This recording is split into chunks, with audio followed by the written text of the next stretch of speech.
కార్యక్రమం ప్రారంభిద్దాం.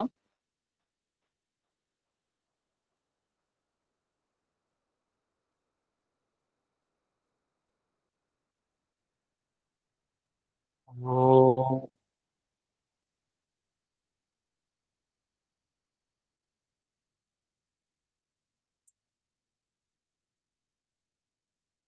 ఓం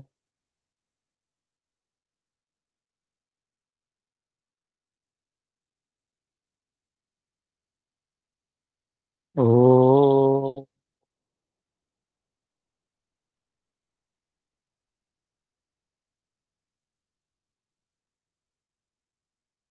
ఓం సహనా భవతు సహనౌ భునక్తు సహ వీర్యం కరవావహై తేజస్వినావదీతమస్తు మా విద్విషావహై. ఓం శాంతి శాంతి శాంతి. అందరికీ నమస్తే.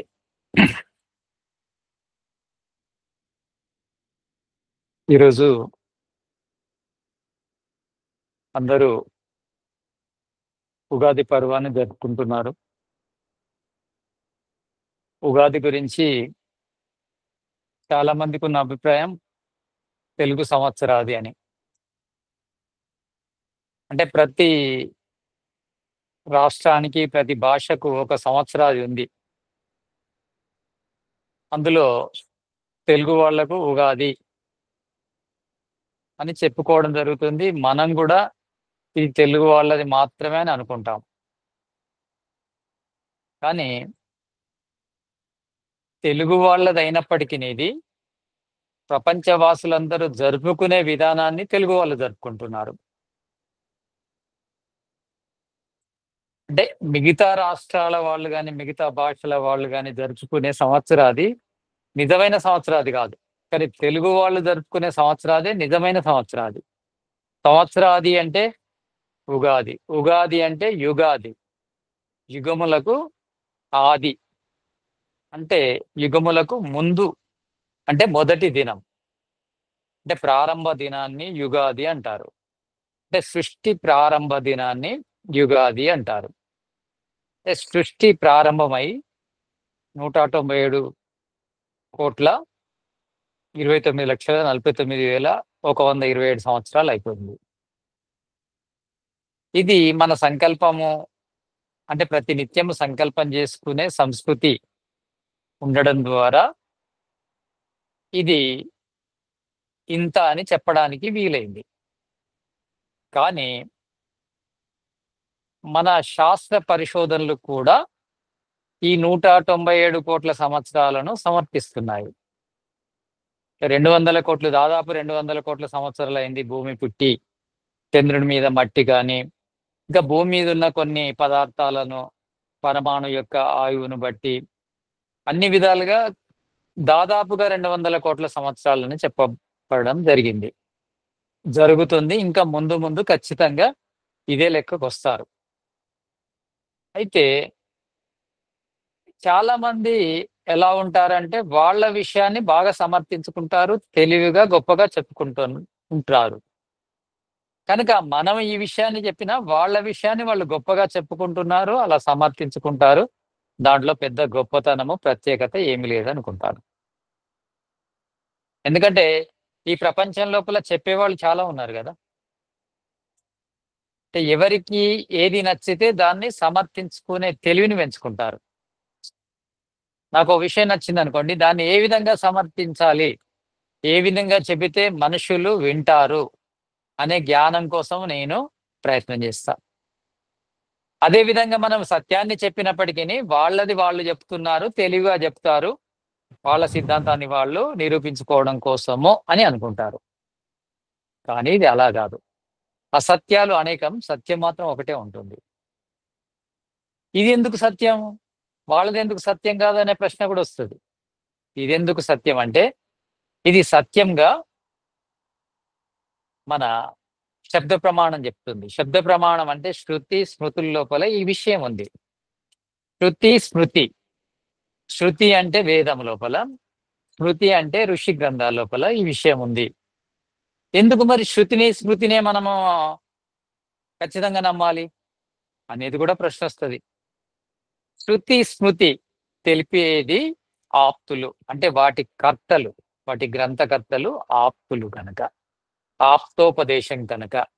ఆప్తుడు అంటే ప్రాప్తి చేసుకున్నవాడు, అంటే సత్యాన్ని తెలుసుకున్నవాడు, నిస్వార్థంగా ఉండేవాళ్లను ఆప్తులు అంటారు.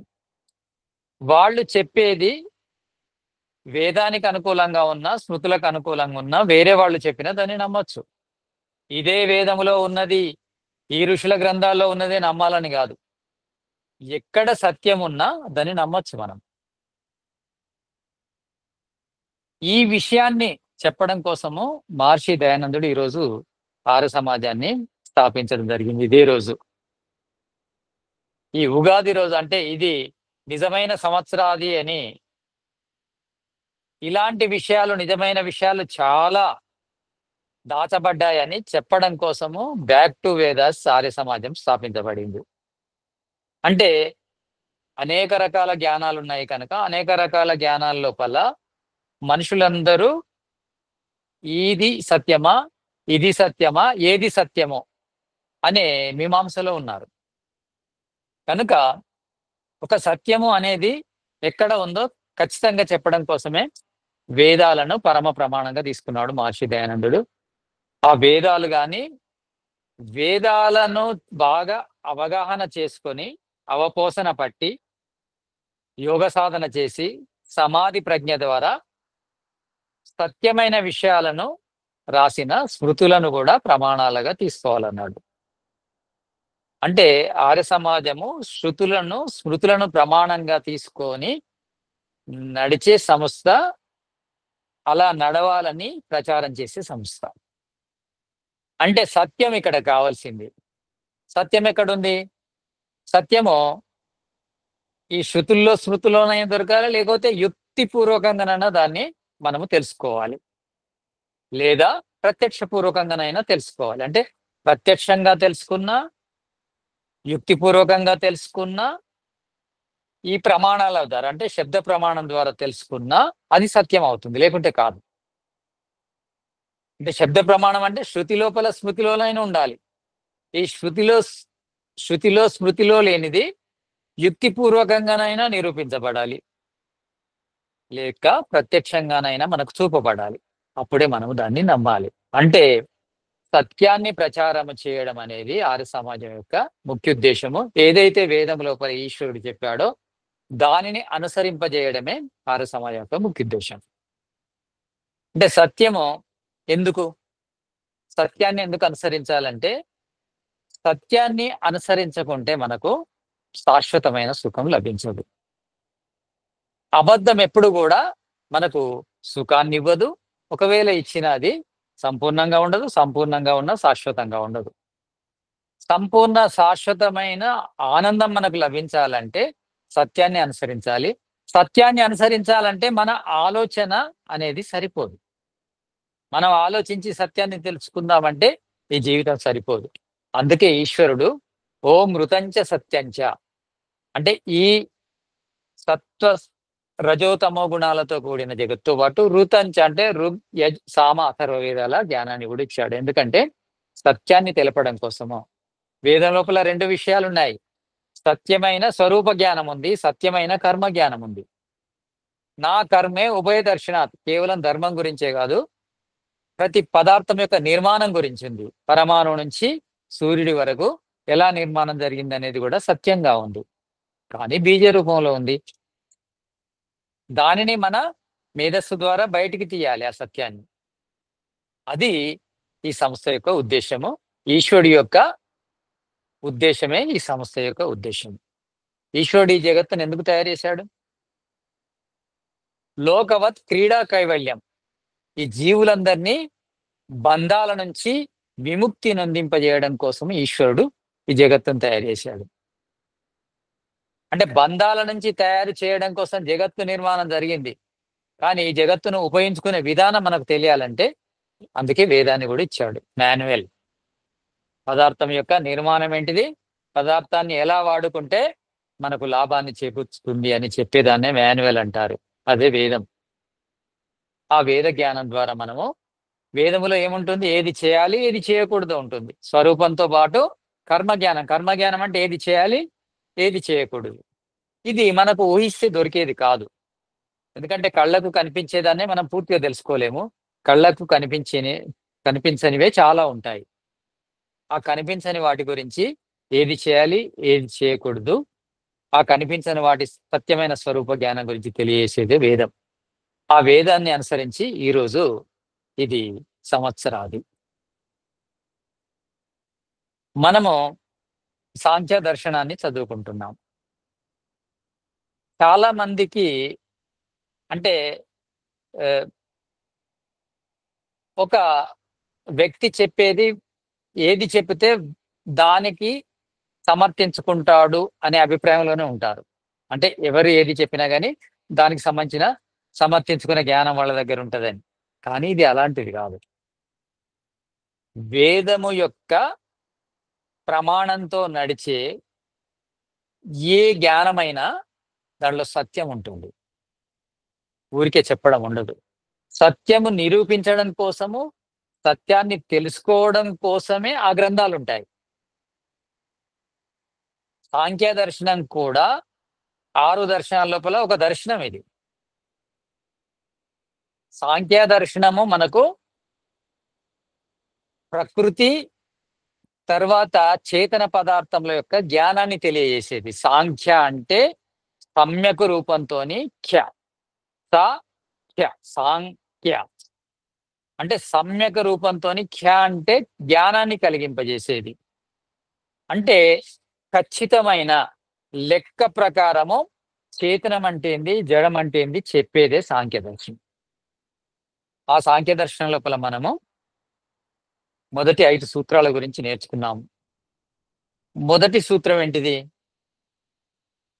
అతః త్రివిధ దుఃఖ అత్యంత నివృత్తి అత్యంత పురుషార్థః. ఇది మొదటి సూత్రం. ఈ మొదటి సూత్రం ఏం తెలియజేస్తుందంటే సాంఖ్య దర్శనం యొక్క లక్ష్యాన్ని తెలియజేస్తుంది. ఎప్పుడైనా ఋషుల యొక్క జ్ఞానం ఎలా ఉంటుందంటే, వాళ్ళు ఏదైతే మొదటి లైన్‌లో రాశారో, మొదటి సూత్రం కావచ్చు, మొదటి శ్లోకం కావచ్చు, అది సమస్త శాస్త్రం యొక్క సారాన్ని తెలియజేస్తుంది.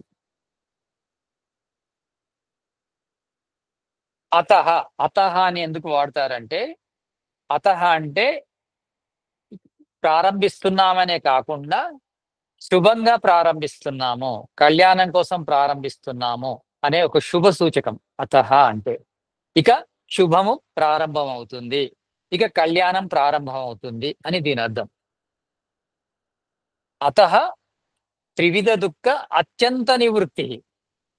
3 రకాల దుఃఖాలను అత్యంతంగా నివృత్తి చేయడము అత్యంత పురుషార్థః. అంటే పురుషుడి యొక్క అత్యంత ప్రయోజనము. మనిషి యొక్క అత్యంత ప్రయోజనం ఏంటంటే అత్యంత దుఃఖ నివృత్తి. అంటే ఇది శాస్త్రాలు తెలుసుకుంటేనే ఇలా మనుషులు నడుస్తారా అంటే అలా కాదు. ఈ శాస్త్రాలు తెలిసినా తెలియకపోయినా ప్రతి మనిషి దీనికోసమే ప్రయత్నం చేస్తున్నాడు. దేవుణ్ణి నమ్మినా నమ్మకపోయినా, వేదాన్ని నమ్మినా నమ్మకపోయినా, దర్శనాలు నమ్మినా నమ్మకపోయినా చేసే ప్రయత్నము అత్యంత దుఃఖ నివృత్తి కోసమే ప్రతి మానవుడు.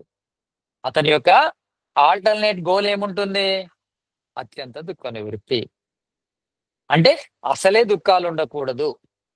ఎవరు ఏ పని చేస్తున్నా, లారీ డ్రైవర్ లారీ నడుపుతున్నా, బస్ డ్రైవర్ బస్సు నడుపుతున్నా, ఆటో డ్రైవర్ ఆటో నడుపుతున్నా, వ్యవసాయదారుడు వ్యవసాయం చేస్తున్నా, వ్యాపారి వ్యాపారం చేస్తున్నా, వ్యాపా వ్యాపారం చేస్తున్నా, ఉద్యోగస్తుడు ఉద్యోగం చేస్తున్నా, ఎవరు ఏది చేస్తున్నా దుఃఖ నివృత్తి, సుఖప్రాప్తి కోసమే చేస్తారు.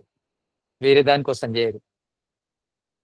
వాళ్ళు వేదాన్ని నమ్మని నమ్మకపోని, సత్యాన్ని నమ్మని నమ్మకపోని, ఈశ్వరుని నమ్మని నమ్మకపోని, నాస్తికులు గాని, ఆస్తికులు గాని చేసే పని మాత్రం అత్యంత దుఃఖ నివృత్తే.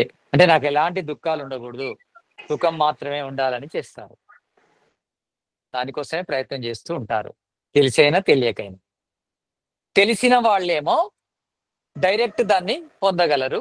తెలియని వాళ్ళు ప్రయత్నం చేస్తూ చేస్తూ అసలు మార్గం దొరికే వరకు అలా కష్టపడుతుంటారు. చివరికి అసలు మార్గం దొరికిన తర్వాత వాళ్ళు కూడా అత్యంత దుఃఖ నివృత్తిని సాధిస్తారు. ఇది ప్రతి పురుషుడి యొక్క, ప్రతి జీవుడి యొక్క లక్షణం. జీవుడు అంటే కేవలం మానవుడే కాదు, ప్రతి జీవి. అంటే ప్రాణాన్ని ధరించిన ప్రతి ప్రాణికి కూడా ఇదే ఉంటుంది.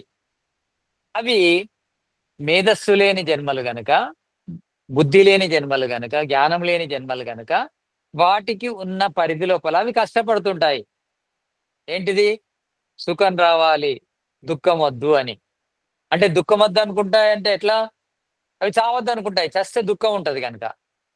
ఆకలి నుంచి బయటపడాలని ఆహారం కోసం ప్రయత్నం చేస్తుంటాయి. ఎందుకంటే అవి దుఃఖం నుంచి దూరం కావాలి, సుఖాన్ని పొందడం కోసం. ప్రతి జీవి కూడా తెలిసైనా తెలియకైనా దానికోసమే ప్రయత్నించేస్తాడు. అందులో మానవుడు ఇంకొంచెం ఎక్కువ పనిచేస్తాడు. మానవుల లోపల యోగ శాస్త్రం ప్రకారము చిత్తులు, మూడులు, విక్షిప్తులు, ఏకాగ్రులు, నిరుద్ధులు అని 5 రకాలు ఉంటారు. ఈ 5 రకాల వ్యక్తుల లోపల ఏకాగ్రులు, నిరుద్ధులు అంటే యోగులు. మిగతా ముగ్గురు సామాన్య మానవులు. చిత్తులు, మూడులు, విక్షిప్తులు. ఇందులో చిత్తులైన, మూడులైన, విక్షిప్తులైన అందరూ కూడా అత్యంత దుఃఖ నివృత్తి కోసమే ప్రయత్నం చేస్తుంటారు.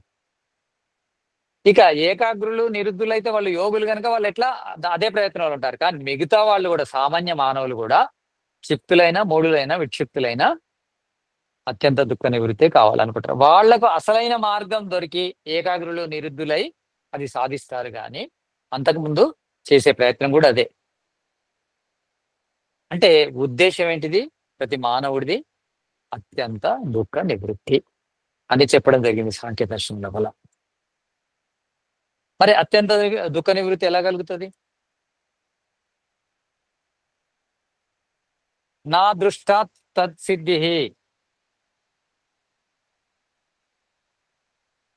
ఈ కళ్ళకు కనిపించే కర్మల ద్వారా అది జరగదు.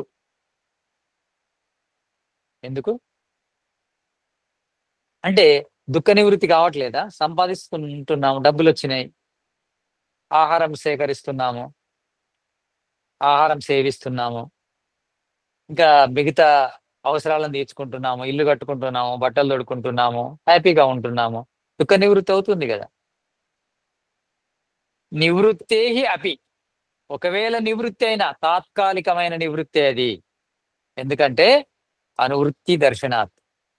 అది మళ్ళీ ఆ సమస్య వస్తుంది. ఇప్పుడు ఒకసారి తింటే ఇక తినకోవాల్సిన అవసరం లేదన్నట్టు ఉండదు. మళ్ళీ 3-4 గంటలకు మళ్ళీ ఆకలి అవుతుంది, మళ్ళీ తినాలి.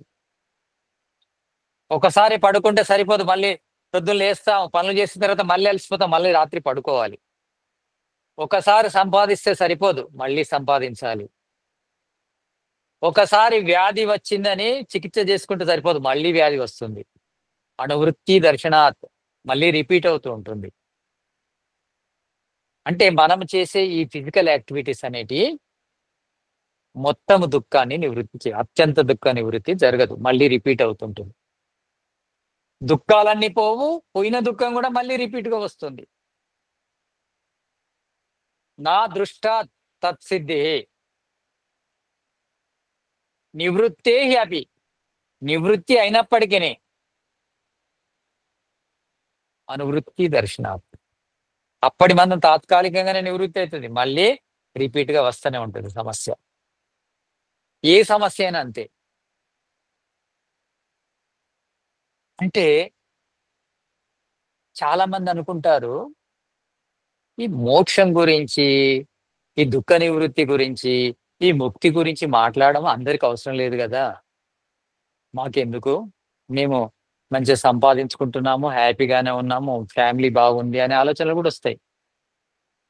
కానీ ఇది ప్రతి మానవుడికి అని చెప్పింది వేదం, ప్రతి మానవుడికి అని చెప్పింది శాస్త్రం.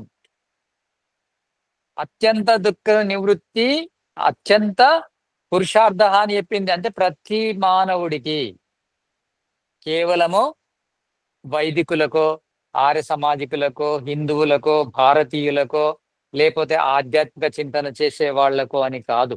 అందరికీ, మానవ మాతృలందరికీ అత్యంత దుఃఖ నివృత్తిని పొందే అర్హత ఉంది. మనం చేసే తాత్కాలికమైన కార్యక్రమాలతోని తృప్తి పొందితే ఆ దుఃఖం అనేది శాశ్వతంగా దూరం కాదు.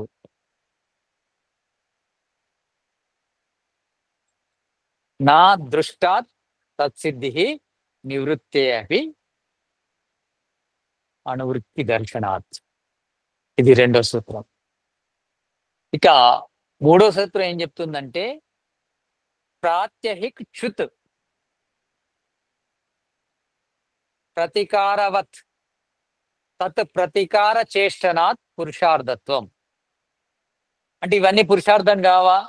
సంపాదించుకోవడము, కష్టపడము, ఉద్యోగం చేయడము, వ్యాపారం చేయడము, రకరకాల కష్టాలను అనుభవించి సంసారాన్ని చేయడము, బాధ్యతలు నిర్వర్తించడం, ఇవన్నీ పురుషార్థం కాదంటే పురుషార్థమే. ప్రాత్యహిక్ క్షుత్, ప్రతి నిత్యం చేసే ప్రతి కర్మ కూడా పురుషార్థమే. దాని ప్రతికారం ప్రాత్యహిక్ క్షుత్ అంటే మనము ప్రతినిత్యము ఆకలి కోసం, దాహం కోసము, మన అవసరాల కోసం చేసే పనులు కూడా పురుషార్థమే. కానీ అత్యంత పురుషార్థం కావు. అంటే వాటి వల్ల అత్యంత దుఃఖ నివృత్తి జరగదు. మనం డైలీ రొటీన్ వర్క్స్ చేస్తున్నాము, దానివల్ల అత్యంత దుఃఖ నివృత్తి జరగట్లేదు. మనము మామూలు సంపాదన కంటే మన సంపాదన 1000 రెట్లు ఎక్కువ పెంచినా, 1,00,000 రెట్లు పెంచినా, కోట్ల రెట్లు పెంచినా అత్యంత దుఃఖ నివృత్తి అనేది జరగదు అని చెప్తుంది శాస్త్రం. ప్రాత్యహిక్ క్షుత్ ప్రతికారవత్ తత్ ప్రతికార చేష్టనాత్ అంటే దాని ప్రతికారం కోసం, అంటే ఆ తాత్కాలిక ఉపశమనం కోసం చేసే చేష్టలన్నీ పురుషార్థత్వం అంటారు, కానీ అత్యంత పురుషార్థం కాదు. అత్యంత పురుషార్థము వేరే ఉంది. మన దుఃఖ నివృత్తి పూర్తిగా పోవాలి. అత్యంత పురుషార్థం ఏదవుతుంది? మనకు దుఃఖం రిపీట్ కావద్దు. ఒక దుఃఖం వచ్చింది, దానికి పరిష్కారం చేసామంటే మళ్ళీ అది రిపీట్ గా రాకూడదు. అంతేకాదు ఏ దుఃఖం రాకూడదు. అది అత్యంత దుఃఖ నివృత్తి అవుతుంది. సర్వ అసంభవాత్ సంభవేపి, సర్వ అసంభవాత్ సంభవేపి సత్తు అసంభవాత్.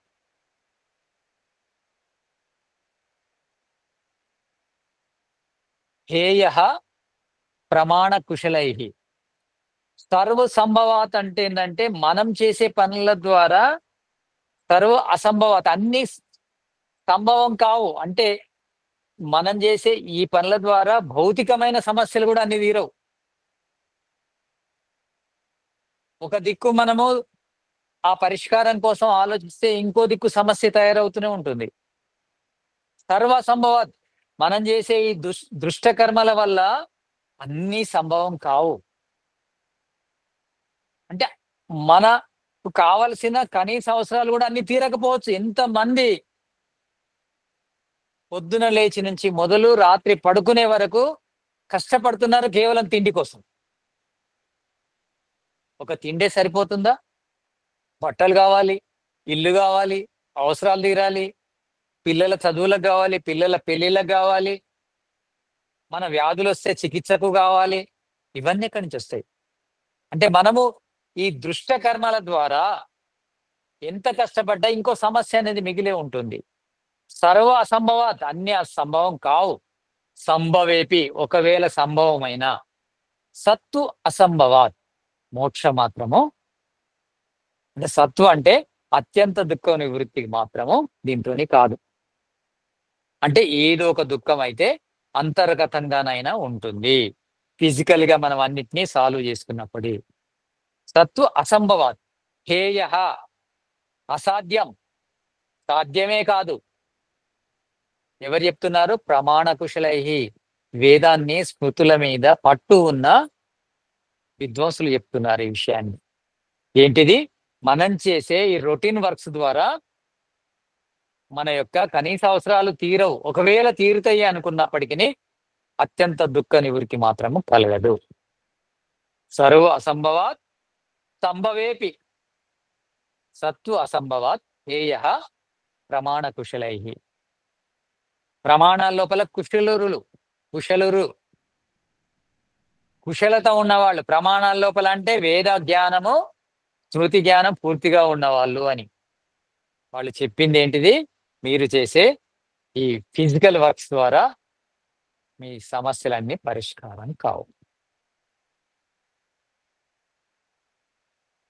ఇది 4వ సూత్రం చెప్తుంది. 5వ సూత్రం ఏం చెప్తుంది? ఉత్కర్షాత్ అపి మోక్షస్య సర్వోత్కర్ష్ శృతేః.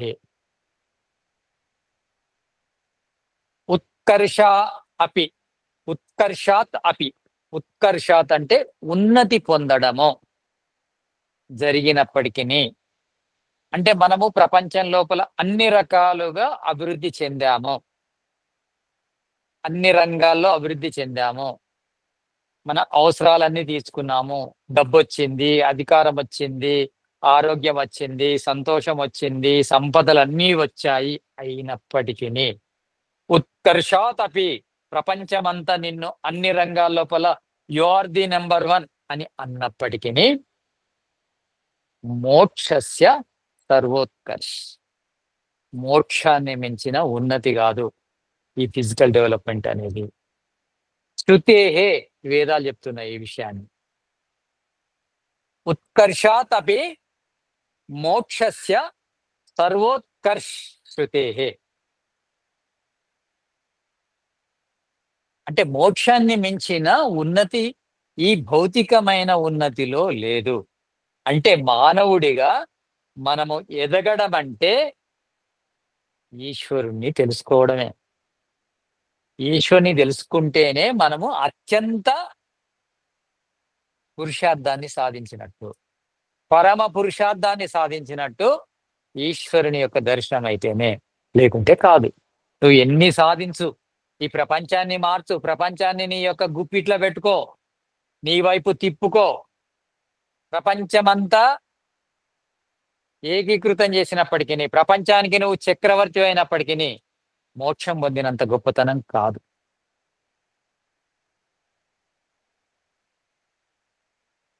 అంటే అత్యంత దుఃఖ నివృత్తి అనేది మోక్షంలో ఉంది. మోక్షం అంటే ఈశ్వర దర్శనం. అంటే ఈశ్వరుని దర్శనం కాకుండా మనము అత్యంత దుఃఖ నివృత్తిని పొందలేం. అంటే మనము ఈశ్వరుని దర్శించకుండా అత్యంత పురుషార్థాన్ని సాధించనట్టే. అంటే ఈశ్వరుని దర్శించడమే, ఈశ్వరుని పొందడమే అత్యంత పురుషార్థము. అప్పుడే అత్యంత దుఃఖ నివృత్తి కలుగుతుంది. దాన్నే మోక్షం అంటారు.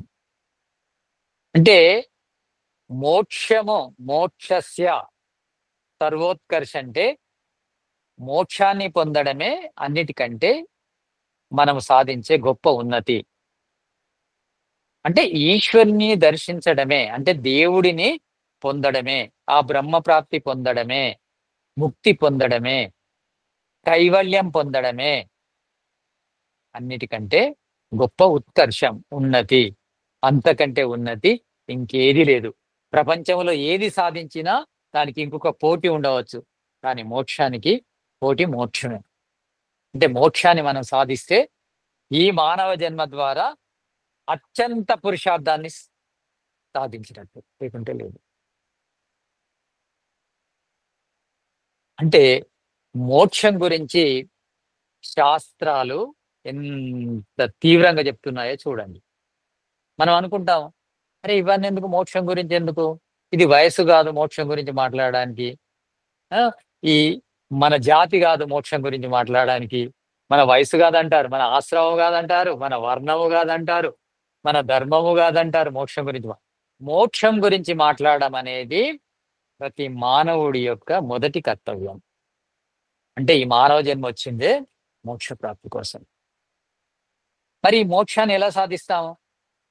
అంటే మోక్షాన్ని సాధించడానికి ఇవన్నీ అవసరం లేదా? అంటే సంపాదించుకోవడము, ఉద్యోగాలు చేయడము, వ్యవసాయం చేయడము, వ్యాపారం చేయడము, రాజధర్మము, బ్రాహ్మణ ధర్మం, ఇవి ఏం అవసరం లేవా? వాటిని కాదనట్లేదు శాస్త్రం. అవి చేయాలి. అవి చేయాలి. అవిశేషచ్చ ఉభయోః.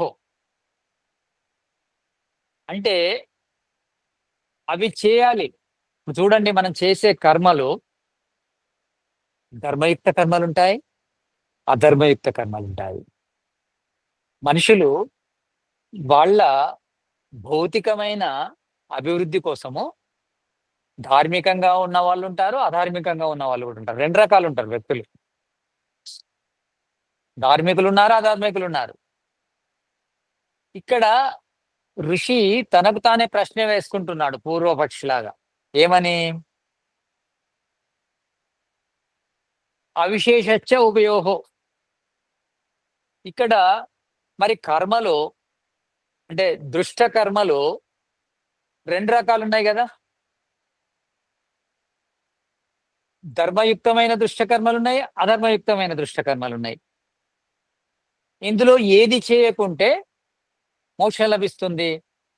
అంటే ఒక అధర్మయుక్తమైన అధర్మయుక్తమైన కర్మలు చేయకుంటే సరిపోతుందా? ధర్మయుక్తమైన కర్మలు చేస్తే సరిపోతుందా? అని ఇక్కడ ప్రశ్న. దీనిలోనే జవాబుంది. ఏంటంటే ధర్మయుక్త కర్మలైనప్పటికిని, అధర్మయుక్త కర్మలైనప్పటికిని 2 కూడా దృష్ట కర్మలే. అంటే ధర్మయుక్త కర్మల ద్వారా కూడా మోక్షం లభించదంటున్నాడు. ఇదేంటి? విచిత్రం అనిపిస్తది గదా మనకు. ధర్మం చేస్తే మోక్షం లభిస్తుంది గదా! ధర్మయుక్త కర్మలు చేసినా గాని మోక్షం లభించదంటుండు. ఉభయ అవిశేషత్య ఉభయో 2 కూడా దృష్ట కర్మలే గనుక రెండిటి ద్వారా కూడా మోక్షం లభించదు. ఏంటి ఈయన చెప్పేది? ధర్మయుక్తమైన కర్మలు చేస్తే ఎందుకు లభించదు మోక్షం? ధర్మము మోక్షం కోసమే గదా! అంటే ధర్మయుక్త కర్మలు కూడా 2 రకాలు. దృష్ట కర్మలు, అదృష్ట కర్మలని. ఇక్కడ దృష్టమైన ధర్మయుక్త కర్మలు అంటే సకామ పుణ్య కర్మలు. అంటే యజ్ఞాలు, యాగాలున్నాయి. ఇవేంటివి? ఇవి ధర్మయుక్తమైన కర్మలే. కానీ ధర్మయుక్త సకామ కర్మలు. యజ్ఞము అనేది ధర్మయుక్త సకామ కర్మ అది. యజ్ఞం ద్వారా ఈశ్వరుడు లభించడు.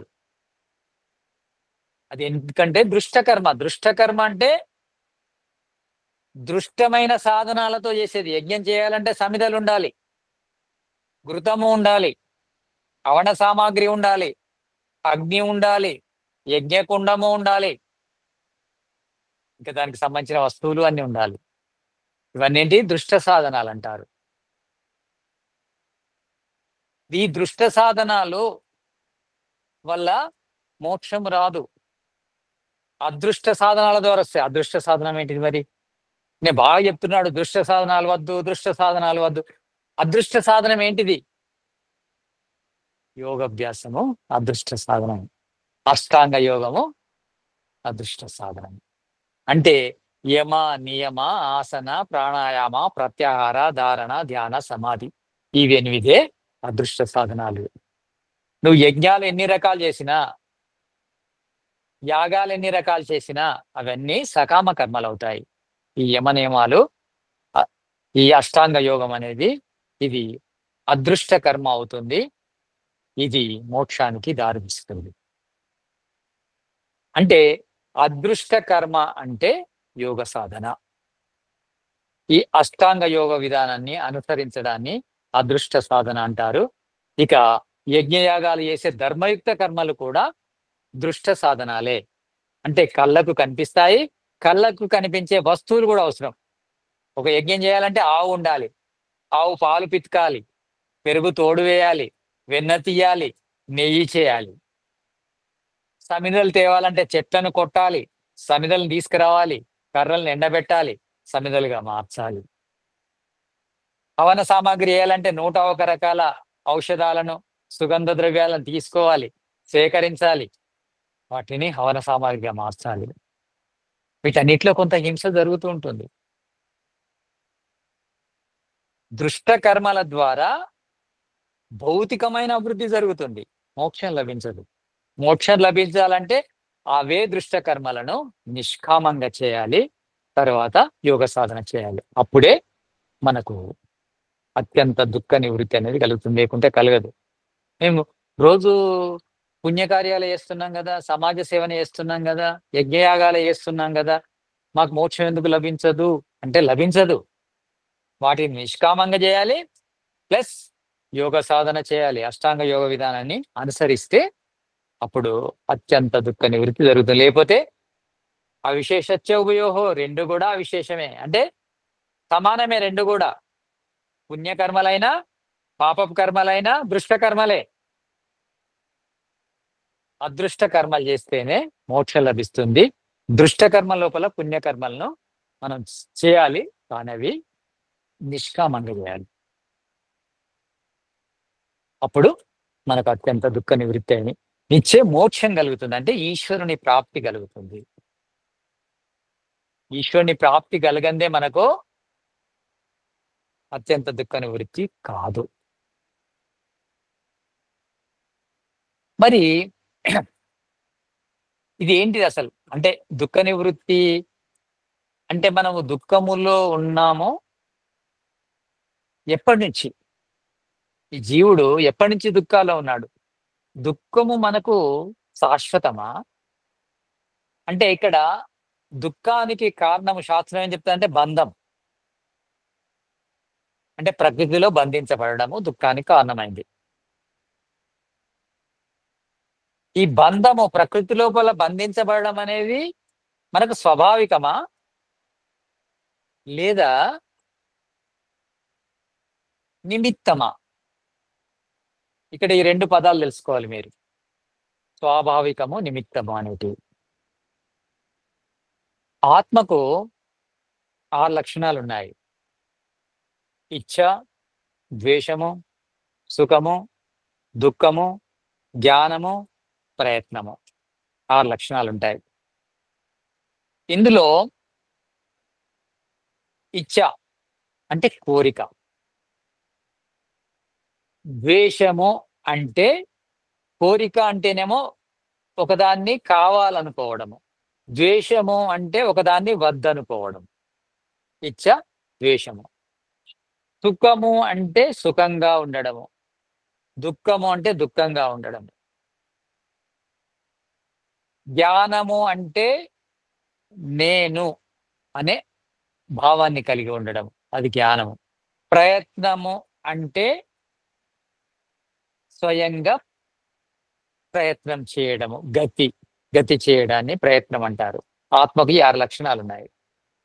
ఈ 6 లక్షణాల లోపల సుఖము, దుఃఖము ఉన్నాయి. అంటే ఈ సుఖము, దుఃఖము ఆత్మ లోపల ఉంటాయా మరి? జ్ఞానము ఆత్మ లోపల ఉంటుందా? ఇచ్ఛ ఉంటుందా? ద్వేషం ఉంటుందా? ఇవన్నీ ఉంటాయా? 6కు 6 అంటే 6కు 6 లోపల 3 స్వాభావిక లక్షణాలు. ఇచ్ఛ, ద్వేషము,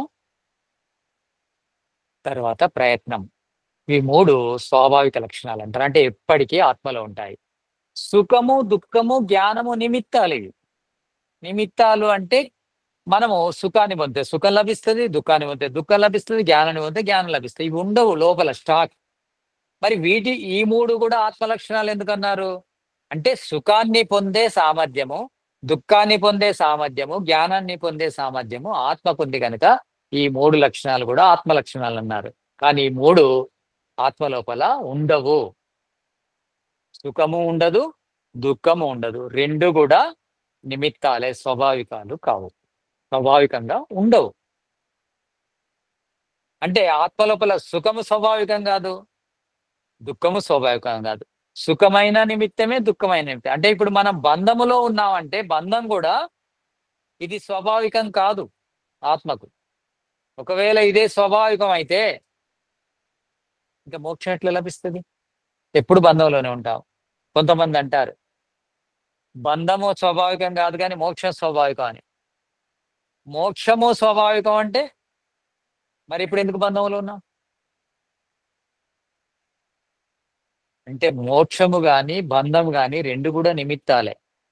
అవిద్య వల్ల, అవిద్య అనే నిమిత్త కారణం వల్ల మనకు బంధం ఏర్పడింది.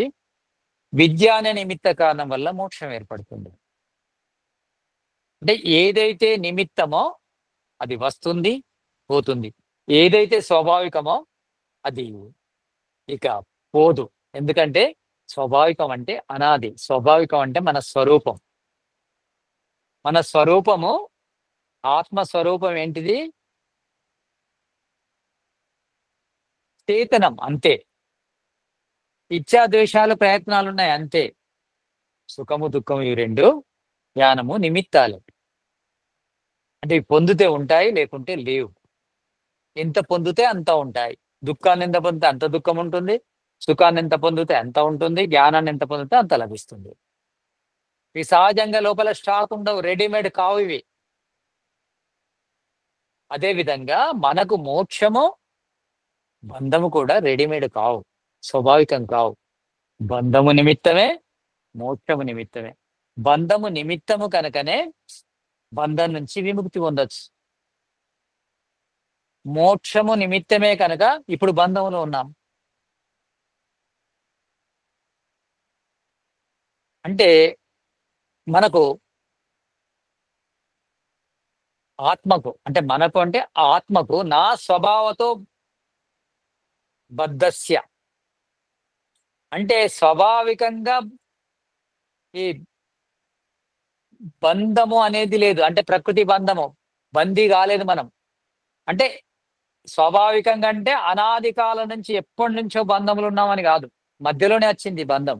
నా స్వభావతో బద్ధస్య. ఎందుకు అలా అని ఎందుకంటున్నావు? మన స్వాభావికంగా మరి ఇప్పుడు మనకు తెలియదు కదా. ఇప్పుడు బంధంలోనే ఉన్నాము. ఇంతకు ముందు కూడా బంధంలోనే ఉండొచ్చు. అంతకుముందు కూడా బంధంలో ఎంతో మంది బంధంలోనే కనిపిస్తున్నారు. ఇది స్వాభావికం కాకుంటే నిమిత్తం అని ఎట్లా అంటున్నావు? ఈ బంధం ఎక్కడ మొదలైంది అనేది కూడా డౌట్ వస్తుంది. స్వభావతో బద్ధస్య. కానీ శాస్త్రం ఏం చెప్తుంది? స్వాభావికంగా మనము బంధములు లేము. నా స్వభావతో బద్ధస్య. అలా ఎలా చెప్తున్నారంటే, అలా చెప్పుతున్నారు అంటే నా స్వభావతో బద్ధస్య అని చెప్తున్నారంటే మోక్ష సాధన విధి. మోక్ష సాధన విధి అనేది చూపెట్టారు గనక, అంటే మోక్షము అంటే ముక్తిని పొందడం కోసం మార్గం ఉంది గనక మనము బంధంలో ఉన్నామన్నట్టే కదా. శాస్త్రాలు ఏం చెప్తున్నాయి? మోక్షం పొందు అని చెప్తున్నాయి. అంటే ముక్తిని పొందు అని చెప్తున్నాయి. ముక్తిని పొందు అంటే బంధంలో ఉన్నందుకు చెప్తాయి కానీ బంధంలో లేని వాళ్ళకి ముక్తిని పొందు అని ఎందుకు చెప్తాయి? మానవ మాతృలందరికీ వేదం ఏం చెప్తుంది? బంధ విముక్తిని పొందు అని చెప్తుంది. కైవల్యాన్ని పొందు. కైవల్యం అంటే ఏంటి? కేవలంగా బంధం నుంచి దూరంగా. లోకవత్ క్రీడా కైవల్యం. జగత్తును ఈ పరమేశ్వరుడు ఈ జగత్తును ఉత్పత్తి చేసి ధరించి ఉన్నదే అందుకు మనను కైవల్యంలోకి తీసుకెళ్లడం కోసము. కైవల్యం అంటే ఏంటి? బంధ విముక్తులను చేయడం కోసం. మనకు స్వాభావికంగా బంధం ఉంటే, స్వాభావిక బంధము ఎప్పుడు కూడా స్వాభావికం అయిందంటే అనాది కాలం నుంచి ఉన్నది అనంత కాలం వరకు ఉంటుంది. ఇది మనం గుర్తుంచుకోవాల్సిన విషయం. అంటే అనాదితో బంధం ఉంటే, అంటే ఎప్పటి నుంచో ఉంది, స్వాభావికంగా ఉంది బంధము అంటే అది అనంతకాలం ఉంటుంది. అనంతకాలము ఉన్నప్పుడు దేవుడు మోక్షం గురించి ఎందుకు ఉపదేశం ఇస్తాడు? నా స్వభావతో బద్ధస్య మోక్ష సాధన ఉపదేశ విధి. మోక్ష సాధనం గురించి ఉపదేశం ఎందుకుంటది? ఆ విధి ఎందుకుంది? ఆ విధానం ఎందుకుంది? మోక్షం కోసం అంటే మనము నిమిత్తంగా బంధంలోకి వచ్చాము కనుక, నిమిత్తంగా వచ్చింది అంటే ఏదైతే వస్తుందో పోతుంది, కానీ రానిది పోదు. వచ్చింది పోతుంది, రానిది పోదు. కనుక మనకు ఈ బంధం అనేది నిమిత్తం, స్వాభావికం కాదు. స్వాభావికం అయితే అది పోదు అనేది శాస్త్రం చెప్తుంది. నా స్వభావతో బద్ధస్య మోక్ష సాధన ఉపదేశ విధి. మోక్ష సాధన ఉపదేశ విధి ఉందంటేనే మనము స్వాభావికంగా బంధం లోపల లేము, మధ్యలో వచ్చింది బంధం. అంటే ఈ దుఃఖాన్నిచ్చే ఈ శరీరం యొక్క సంబంధం మనకు మధ్యలో వచ్చింది గనుకనే మోక్ష సాధన గురించి శాస్త్రాల లోపల చెప్పబడింది అని చెబుతుంది ఈ 7వ సూత్రం. అంటే, అంటే చాలా మంది ఏమనుకుంటారంటే మనము ఎప్పటినుంచో ఈ బంధంలో ఉన్నాము. ఒకసారి మోక్షంలో ఉంటే అటే ఇక మళ్ళా రాము. మనము బంధంలోనే ఉన్నాము. అంటే మన మన ప్రారంభమే బంధంతోనైంది. ఇక మన అంతం మోక్షంతోనైతుందని చెప్తారు. ఇది తప్పు. మోక్షము గూడా నిమిత్తమే. బంధం గూడా నిమిత్తం అనేది చెప్తుంది ఈ సూత్రం. అంటే మోక్షము లోపల మనం శాశ్వతంగా ఉండం. మళ్ళీ తిరిగి రావాల్సిందే. అంటే 36,000 సార్లు సృష్టి ప్రళయాలు జరిగేంత కాలం అంటే పరాంత కాలం. ఒక పరాంత కాలం అంటే 864,00,00,000 ఇంటూ 36,000 సంవత్సరాలు. అన్ని సంవత్సరాలు మనము. అంటే ఇప్పుడు ఈరోజు జగత్తు పుట్టినరోజు అనుకుంటున్నాం మనం ఉగాది. ఇప్పటికి ఈ ఉగాదికి 197,29,49,127 సంవత్సరాలు అయిపోయింది గదా! ఇంకా 432,00,00,000 సంవత్సరాలు ఉంటుంది సృష్టి అంటే. అంటే టోటల్‌గా ఈ 197,00,00,000 తీసేస్తే మిగతా సంవత్సరాలు ఉంటుంది. దాదాపు 240,00,00,000. అంటే ఇదంతా ఒక సృష్టి సమయం 432,00,00,000. 432,00,00,000 సంవత్సరాలు సృష్టి అయిన తర్వాత 432,00,00,000 సంవత్సరాలు అంతే సమయము ప్రళయం ఉంటుంది. ప్రళయం తర్వాత మళ్ళీ సృష్టి ఉంటుంది. సూర్య చంద్రమసౌ దాత యథా పూర్వం అకల్పే దివంచ పృథ్వీంచ అంతరిక్షమత స్వహ. మళ్ళీ యాజ్ ఇట్ ఈజ్ మళ్ళా సృష్టి తయారవుతుంది. ఇట్లనే సూర్యుడు, ఇట్లనే చంద్రుడు, ఇట్లనే భూమి, ఇట్లనే గ్రహాలు, ఇట్లనే ఈ జగత్తు ఏర్పడుతుంది. ఇలాంటివి 36,000 సార్లు జరిగేంత వరకు మనం మోక్షంలో ఉంటాం. అదేమన్నా తక్కువ టైమా? కానీ మళ్ళీ తిరిగొస్తాం. మళ్ళీ బంధంలోకి వస్తాం. అందుకే నా స్వభావతో బద్ధస్య మోక్ష సాధన ఉపదేశ విధి. అంటే ఇక్కడ 2 కూడా అంటే బంధము గాని, మోక్షం గాని 2 కూడా శాశ్వతం కాదు. బంధము శాశ్వతం కాదు. ఇది పోతుంది. మోక్షాన్ని పొందుతాం. మోక్షం కూడా శాశ్వతం కాదు. మళ్ళీ బంధంలోకి వస్తాం. కానీ ఆ మోక్షం యొక్క సమయం మాత్రము చాలా అత్యధికం. అంటే మరి స్వభావాన్ని ఎందుకు తీసేయరాదు? అంటే చాలా మంది అంటే దేవుడు సర్వశక్తిమంతుడు గదా! మనం స్వాభావికంగా బంధంలో ఉన్నాము గదా! దేవుడు సర్వశక్తిమంతుడైనప్పుడు స్వాభావికం ఉన్న బంధం నుంచి ఎందుకు తీసేయడు? అంటే స్వాభావికమే నమ్ముతున్నాడు ఇక్కడ పూర్వపక్షి. అంటే మనను ప్రశ్నించే వాళ్ళు మనకెప్పటినుంచో ఉంది ఇది అనాది కాలం నుంచి ఉంది ఈ బంధము. ఈశ్వరుడు సర్వశక్తిమంతుడే గదా! తీసేయడా ఈ బంధాన్ని అంటే దానికొక కట్టర్ సిద్ధాంతం ఉంది. ఏంటంటే స్వభావస్య అనపాయిత్వాత్. స్వభావస్య అనపాయిత్వాత్. స్వభావం ఎప్పుడు కూడా తీసేయరాదు. స్వభావం అంటే యావత్ ద్రవ్యభావి. ద్రవ్యం ఎంతకాలం ఉంటుందో స్వభావం అంతకాలం ఉంటుంది. అంటే ఈ ఆత్మ ఎంతకాలం ఉంటుందో ఆత్మకున్న స్వభావం కూడా అంతే కాలం ఉంటుంది. ఆత్మ మరణించదు గనుక స్వభావం కూడా మరణించదు. ఒకవేళ బంధము స్వభావమే అయితే అది మరణించదు. స్వభావస్య అనపాయిత్వాత్. స్వభావం అనేది నెవర్ చేంజ్. ఆత్మ యొక్క స్వభావమే బంధం అయితే అది నెవర్ చేంజ్. ఎప్పటికీ చేంజ్ కాదు. ఈ సిద్ధాంతం చెప్పింది నా స్వభావస్య అనపాయిత్వాత్. అననుష్ఠాన లక్షణం అప్రామణ్యం. అననుష్ఠాన లక్షణం అవుతుంది ఇది. అంటే అనుష్ఠింపనిది చెప్పినట్టు అవుతుంది వేదం. అంటే మన స్వభావాన్ని దూరం చేసే శక్తి దేనికి లేదు గనక వేదం ఏం చెప్తుంది? మోక్షాన్ని పొందండి మరి అని చెప్తుంది గనక మోక్షం గురించి చెప్పడము అంటే స్వభావం మారది గనక మనము స్వాభావికంగా బంధంలో ఉన్నట్టయితే మోక్షం గురించి చెప్పడం అనేది అప్రామాణ్యం అవుతుంది. ప్రమాణం కాదు, ప్రమాణం చెప్పకుంటే. అంటే అనున అననుష్ఠానం అననుష్ఠాన లక్షణం. అనుష్ఠానం అననుష్ఠానం. అనుష్ఠానం అంటే అనుసరించేది, అననుష్ఠానం అంటే అనుసరించనిది. చెప్పే వేదము అప్రామాణ్యం అయితే, అంటే ప్రమాణంగా తీసుకోవద్దు మనం వేదాన్నిగా, కానీ వేదాన్ని ప్రమాణంగా తీసుకోవాలి కదా. కనుక మన బంధం అనేది స్వాభావికమైంది కాదు, నిత్యము కాదు. స్వాభావికమైంది కాదంటే నిత్యం కాదు బంధం. కొద్ది రోజులు ఉంటాము, ప్రయత్నం చేస్తే మళ్ళీ మోక్షంలోకి వెళ్తాము, మోక్షం నుంచి మళ్ళీ వస్తాము, మళ్ళీ ప్రయత్నం చేసి మళ్ళీ మోక్షంలోకి వెళ్తాము. స్వభావస్య అనపాయిత్వాత్. స్వభావము మనది కాదు, బంధం అనేది మన స్వభావం కాదు. ఒకవేళ స్వభావం అయితే అది పోదు. అననుష్ఠాన లక్షణం అప్రామాణ్యం. అట్లా అనుసరింపబడింది వేదం చెప్పదు. వేదము పరమ ప్రమాణం గనుక, స్వత ప్రమాణం గనుక అట్లాంటి విషయాలు చెప్పదు గనుక మనకు ఈ బంధం అనేది శాశ్వతమైంది కాదు, తాత్కాలికమైంది. దాన్ని దూరం చేసుకోవచ్చు. అంతేకాదు, శాస్త్రాలు ఏవి కూడా ఇలాంటి సంభవించనివి, సాధ్యం కాని విషయాలు చెప్పవు.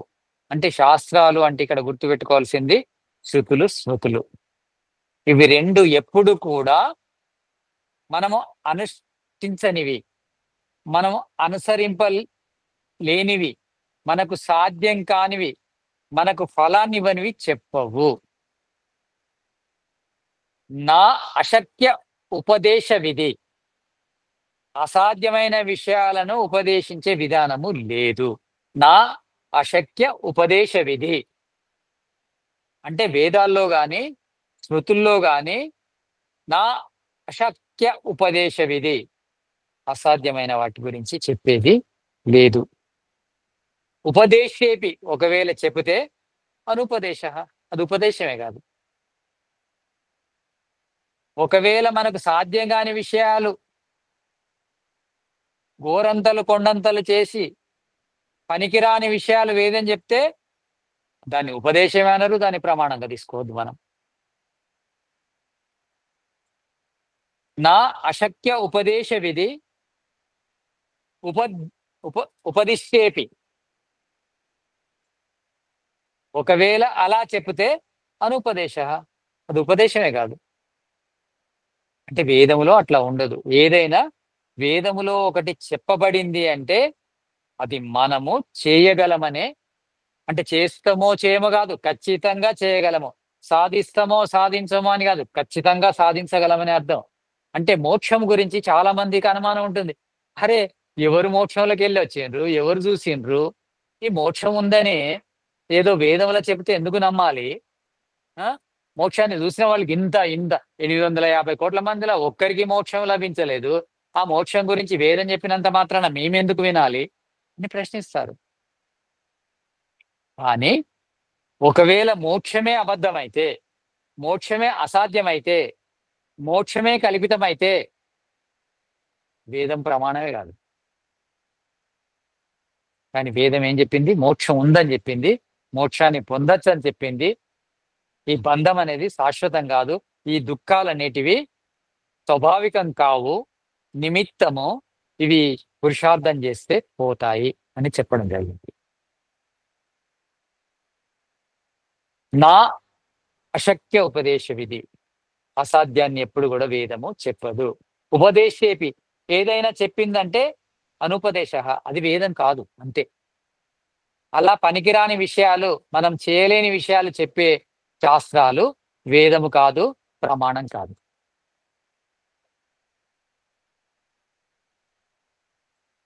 అంటే ఇదంతా కూడా అంటే దర్శనాలు స్మృతుల కిందకి వస్తాయి. ఋషి గ్రంథాలు గనుక స్మృతుల కిందకి వస్తాయి. శృతులు అంటే వేదాలు గాని, శృతులు స్మృతులు ఏవైనా అంటే స్మృతుల్లోకి వచ్చే ఈ దర్శనాలు గాని, దర్శనాల్లోని ఈ సాంఖ్య దర్శనం గాని ఎప్పుడు కూడా అబద్ధం చెప్పవు.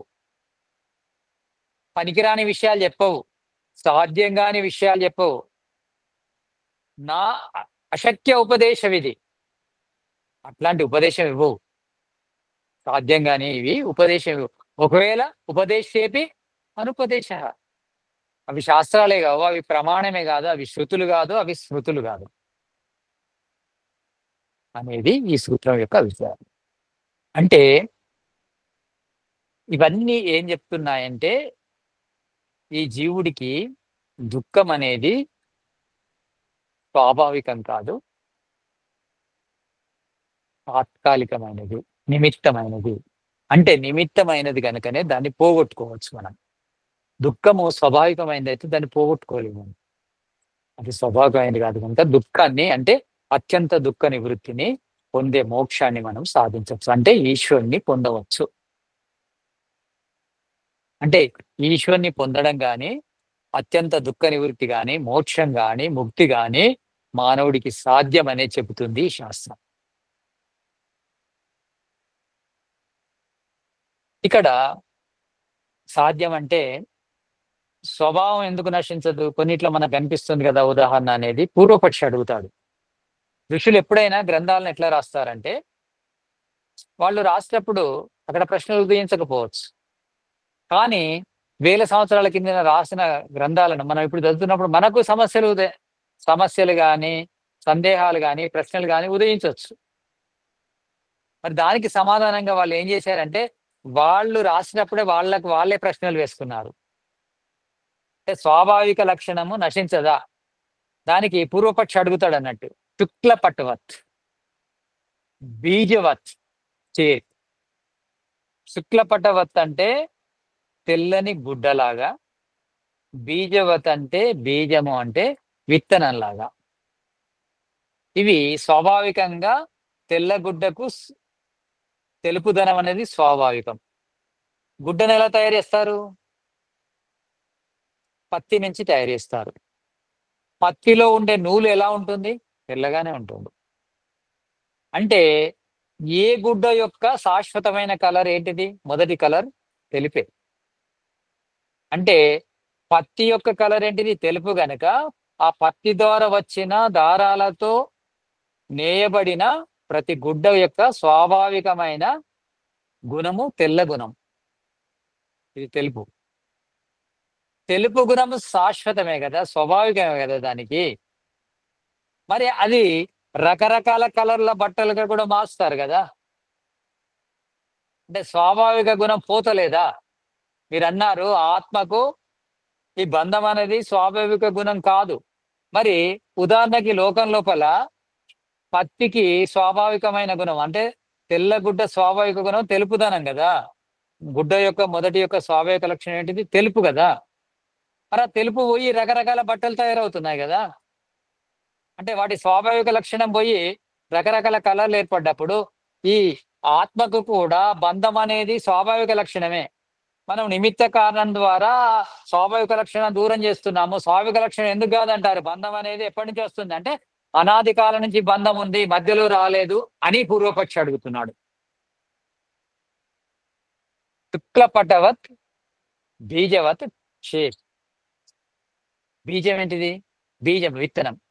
విత్తనం ఎలా ఉంటుంది?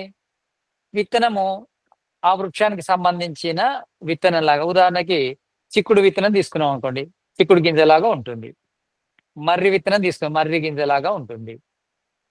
మరి మర్రి గింజ ఎంత చిన్నగా ఉంటుంది? దాని స్వాభావికమైన ఆ విత్తనం యొక్క స్వాభావిక లక్షణం చాలా చిన్న ఆవ గింజ అంత ఉంటుంది.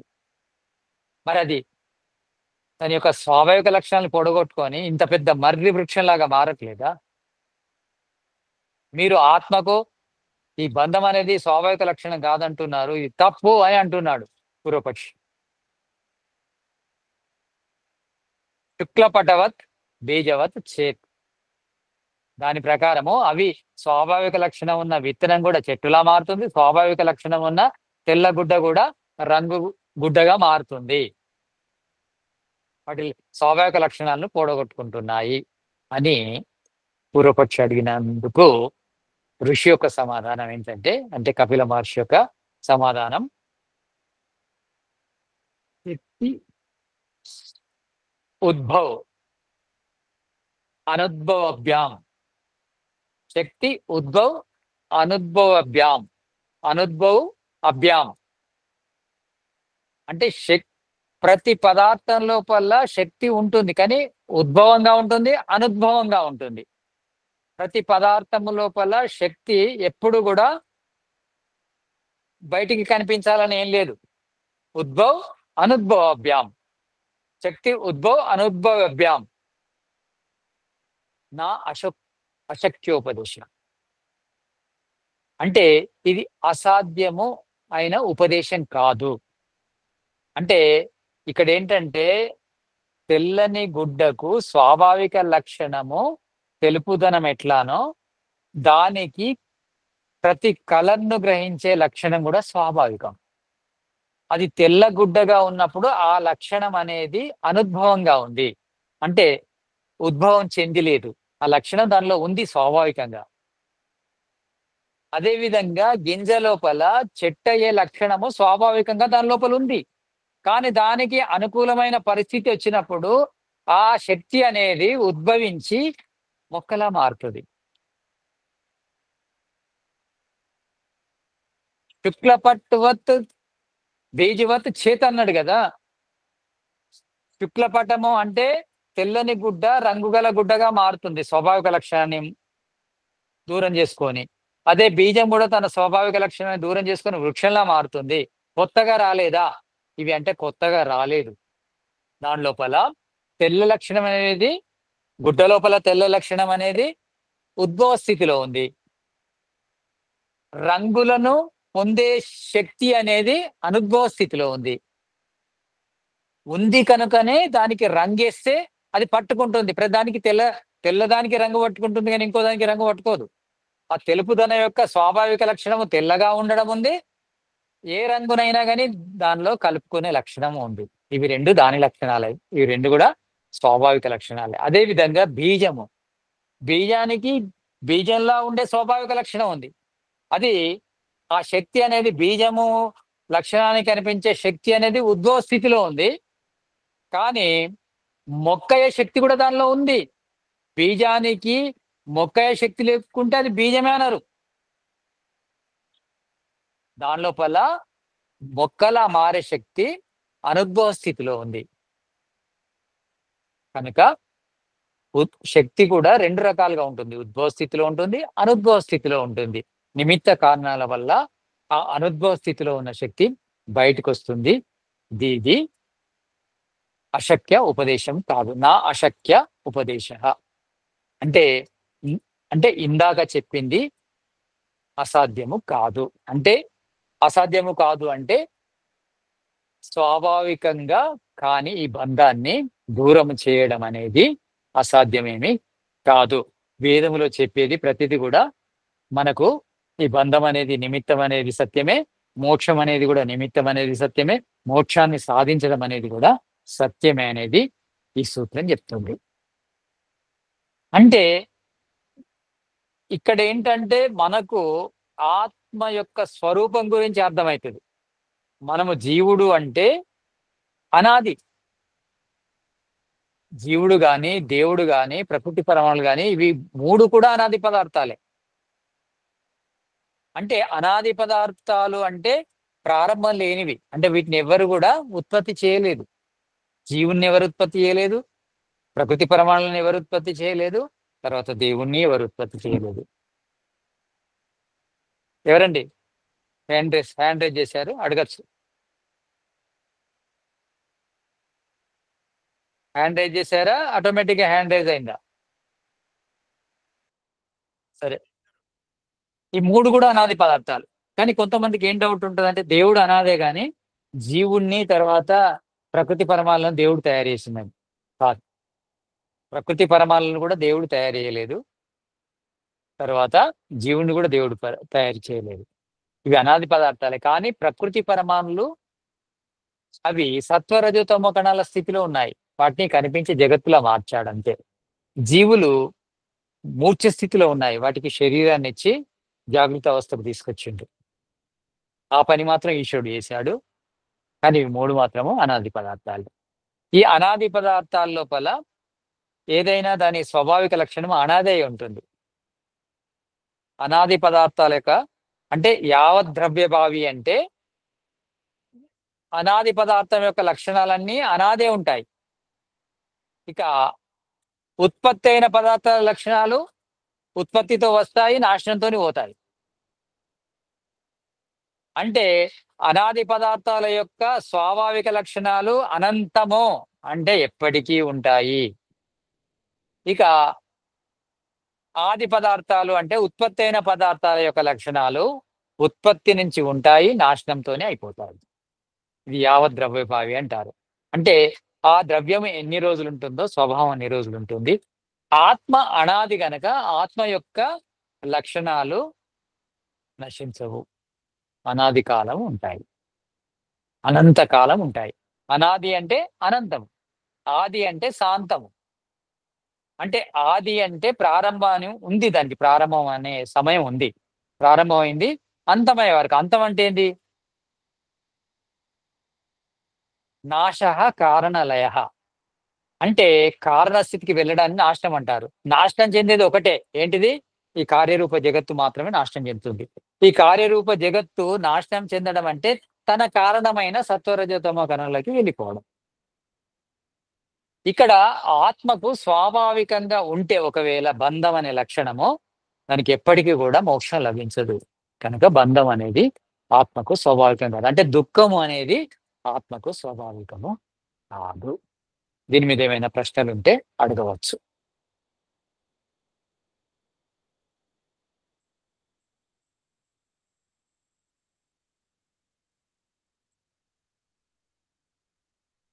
ఎలాంటి సందేహం లేదా?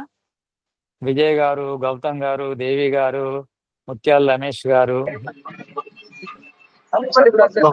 వాళ్ళు మాట్లాడలేకపోతున్నారు. క్వశ్చన్స్ అయితే ఉన్నాయి సార్. విజయ్ గారు అడగండి. సార్ బస్సులో ఉన్నాను సార్, అందుకని అడగలేకపోతున్నాను. క్వశ్చన్స్ అయితే ఉన్నాయి సార్. అయితే మీరు బస్ దిగినాక అడగండి. ఖచ్చితంగా సార్, ఖచ్చితంగా. తర్వాత మీకేం సందేహం లేకుంటే ఇంకొంచెం ముందుకెళ్దాం. ఇదే శాస్త్రం లోపల అసలు ఈ బంధం ఎట్లా వచ్చింది? బంధం శాశ్వతం కాదు, ఒప్పుకున్నాం. అంటే స్వాభావికంగా ఆత్మ యొక్క లక్షణము ఈ దుఃఖం కాదు, మధ్యలో వచ్చింది దుఃఖం. దుఃఖానికి కారణం ఏంటిది? బంధం. దుఃఖానికి కారణం ఏంటి? మోక్షం. అంటే బంధం వల్ల దుఃఖము, ముక్తి వల్ల సుఖం. ఇది సింపుల్.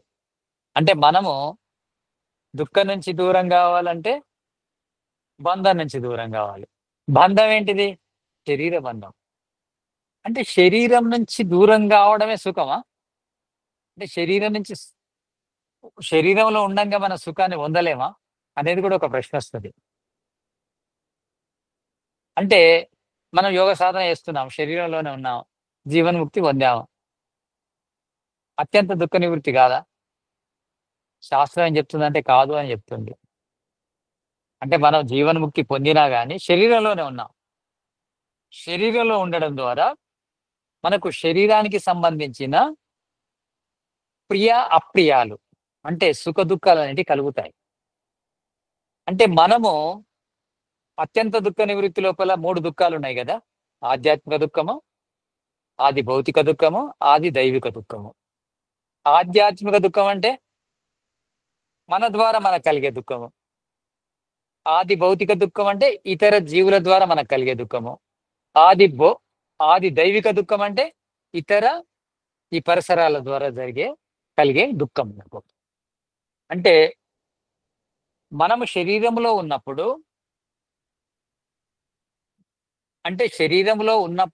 మనకు జ్ఞానము అంటే అవిద్య దూరం అయితే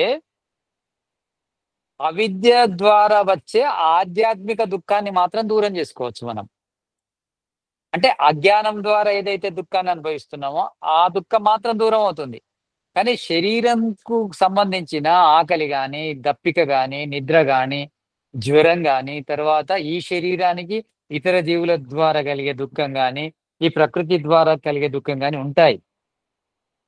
ఈ శరీరం నుంచి ఆత్మ వేరైతేనే, పరమాత్మ లోపల కలిస్తేనే సమస్త దుఃఖ నివృత్తి అవుతుంది. అప్పటిదాకా సమస్త దుఃఖ నివృత్తి కాదు. అత్యంత దుఃఖ నివృత్తి అనేది శరీరం వదిలితేనే.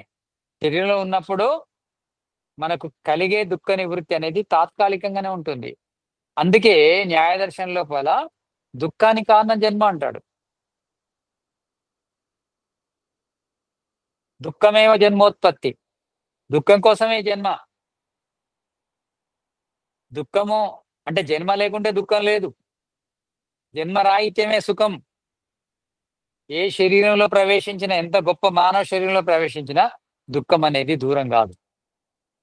ఎప్పుడు దుఃఖం దూరం అవుతుంది? మోక్షం పొందిన తర్వాతనే. తత్ర అత్యంతిక సుఖం మోక్ష. కేవలము మోక్షంలో మాత్రమే అత్యంత సుఖము, అత్యంత దుఃఖ నివృత్తి ఉంటుంది. ఇంకెక్కడ ఉండదు. అంటే శరీరాన్ని వదిలి బ్రహ్మను ధరిస్తే తప్ప మనకు అత్యంత దుఃఖ నివృత్తి, అత్యంత సుఖ ప్రాప్తి కలగదు. మరి అత్యంత దుఃఖ నివృత్తి ఓకే చెప్పారు, బాగానే ఉంది. అత్యంత దుఃఖ నివృత్తికి కారణమైన ఈ బంధం ఎలా మొదలైంది? ఈ బంధానికి కారణం ఏంటిది? ఈ దుఃఖాన్ని ఇచ్చే శరీరం లోపల ఎందుకు బంధించబడ్డాం మనం? ఈ ప్రకృతి లోపల ఎందుకు బంధించబడ్డాం మనం? దానికి కారణం ఏంటిది? దీని లోపల ఈ కారణం గురించి ఈ శాస్త్రం లోపల చర్చ బాగా జరుగుతుంది. ఏది కారణం, ఏది కారణం అనుకుంటా ఒక్కొక్క విషయాన్ని తీసుకొని చర్చించడం జరుగుతుంది. మొదలు కాలం గురించి తీసుకున్నారు. అంటే కాలం వల్ల బంధించాం. కొంచెం అంటారు కదా, నా టైం బాగాలేదని. నా టైం బాగాలేదు, నా టైం బాగుందా చూడండి. ఈరోజు చాలా మంది పంచాంగ శ్రవణం వింటుంటారు. ఎందుకు? టైం కోసం. టైం ఎప్పుడు ఒకటే. టైం ఏం చేయదు. టైం లోపల ప్రకృతిలో వచ్చే మార్పులు, ఈ ప్రజల్లో వచ్చే మార్పులు, మన శరీరంలో వచ్చే మార్పుల వల్ల మనకు తేడాలు వస్తాయి. కానీ కాలం ఎప్పుడూ ఒకే రకంగా ఉంటుంది. దానికి ఒక సూత్రం ఉంది, నా కాలయోగతో. కాలయోగం అనేది మన బంధానికి కారణం కాదు. అంటే మన దుఃఖాలకు కాలం కారణం కాదు. ఎప్పుడైనా కాలం మీద ఏడుస్తుంటారు చాలా మంది, నా టైం బాగాలేదంటారు. అంటే మన దుఃఖానికి కారణము నా కాలయోగతో. ఎందుకు? చాలా మంది అంటుంటారు కదా, మరి కాలం అని. నా టైం బాగాలేదంటారు కదా, నాకు ఇప్పుడు బాగాలేదట, ఉగాది తర్వాత బాగుంటుందట, లేకపోతే శ్రీరామనవమి తర్వాత బాగుంటుందట, లేకపోతే మళ్ళీ వచ్చే సంక్రాంతి తర్వాత బాగుంటుందట. అసలు ఈ సంవత్సరం బాగుండదట నాకు. నా కాలం బాగాలేదు, నా టైం బాగాలేదు. ఇది కామన్ గా వింటుంటాం మనం. కానీ ఇక్కడ కట్టర్ సిద్ధాంతం ఏంటంటే నా కాలయోగతో. కాలం వల్ల దుఃఖం కలగదు. ఎందుకు? కాలం వల్ల దుఃఖం ఎందుకు కలగదు? కాలం బంధానికి కారణం ఎందుకు కాదు?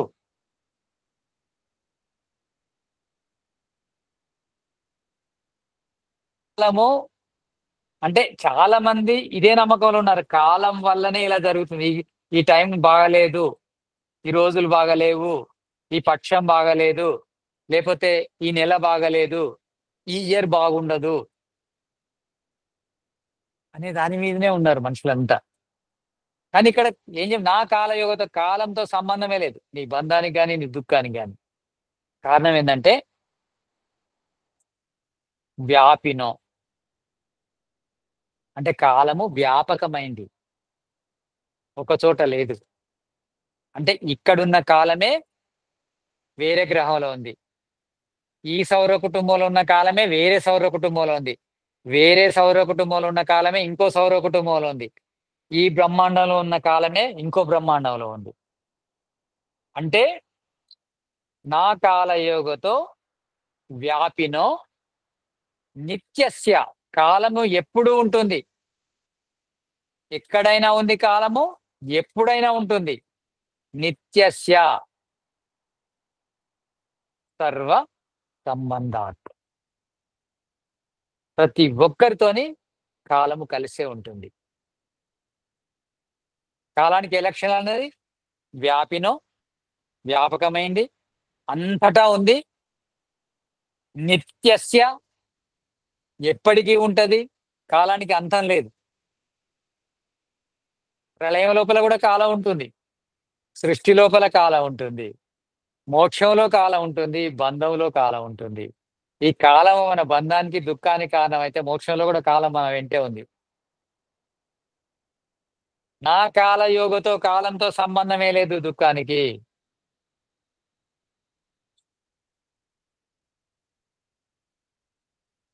అంటే వ్యాపకమైంది గనక కాలము, నిత్యస్య నిత్యమైంది గనక వ్యాపినో నిత్యస్య సర్వ సంబంధాత్, అందరితో సంబంధం కలిగి ఉంది కనుక కాలముతో దోషము లేదు, కాల దోషము లేదు. ఈ సిద్ధాంతం ఏం చెప్తుంది? కాల దోషము లేదు అని చెప్తుంది. అంటే మన బంధానికి, మన దుఃఖానికి, మన దరిద్రానికి, మన కష్టాలకు, మన అనారోగ్యానికి కాలానికి సంబంధము లేదు అనేది ఈ సూత్రం చెప్తుంది. నా కాలయోగతో వ్యాపినో నిత్యస్య సర్వ సంబంధాత్. కనుక కాలము మన బంధానికి గాని, మన దుఃఖానికి గాని కారణం కాదు. మరి ఏంటిది కారణం అనేది ఇక ముందు ముందు సూత్రాల్లో వస్తుంది. ఇప్పటివరకు ఏమైనా మీకు ప్రశ్నలుంటే అడగండి.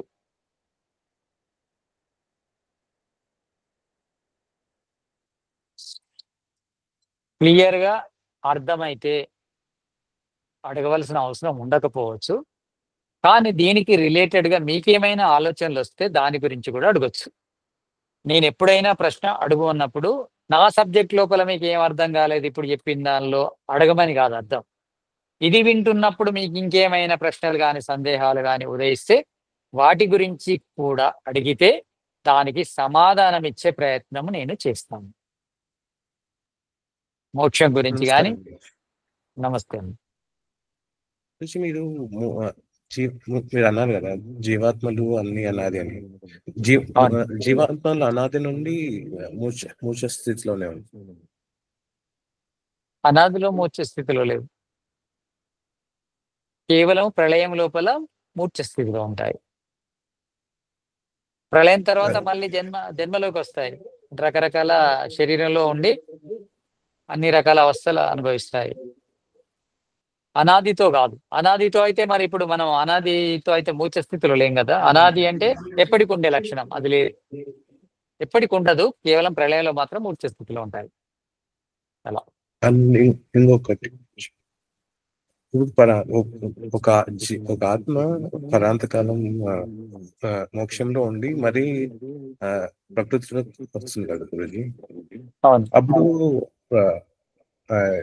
ప్రకృతిలో వాటికి ముందున్న జ్ఞానం ఉండదు గురించి, అంటే అంత ముందంత జ్ఞానం ఉంటుంది. ఆ జ్ఞానం ఇక్కడి కొంచెం కూడా గుర్తుండదు.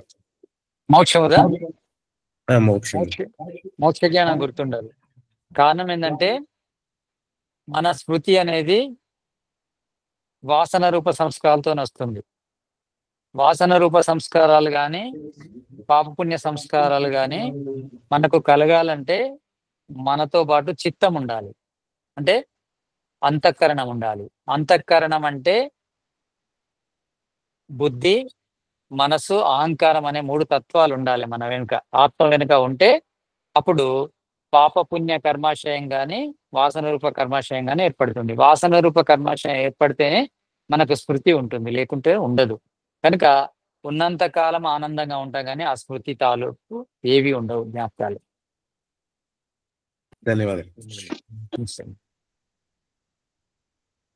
ఇంకా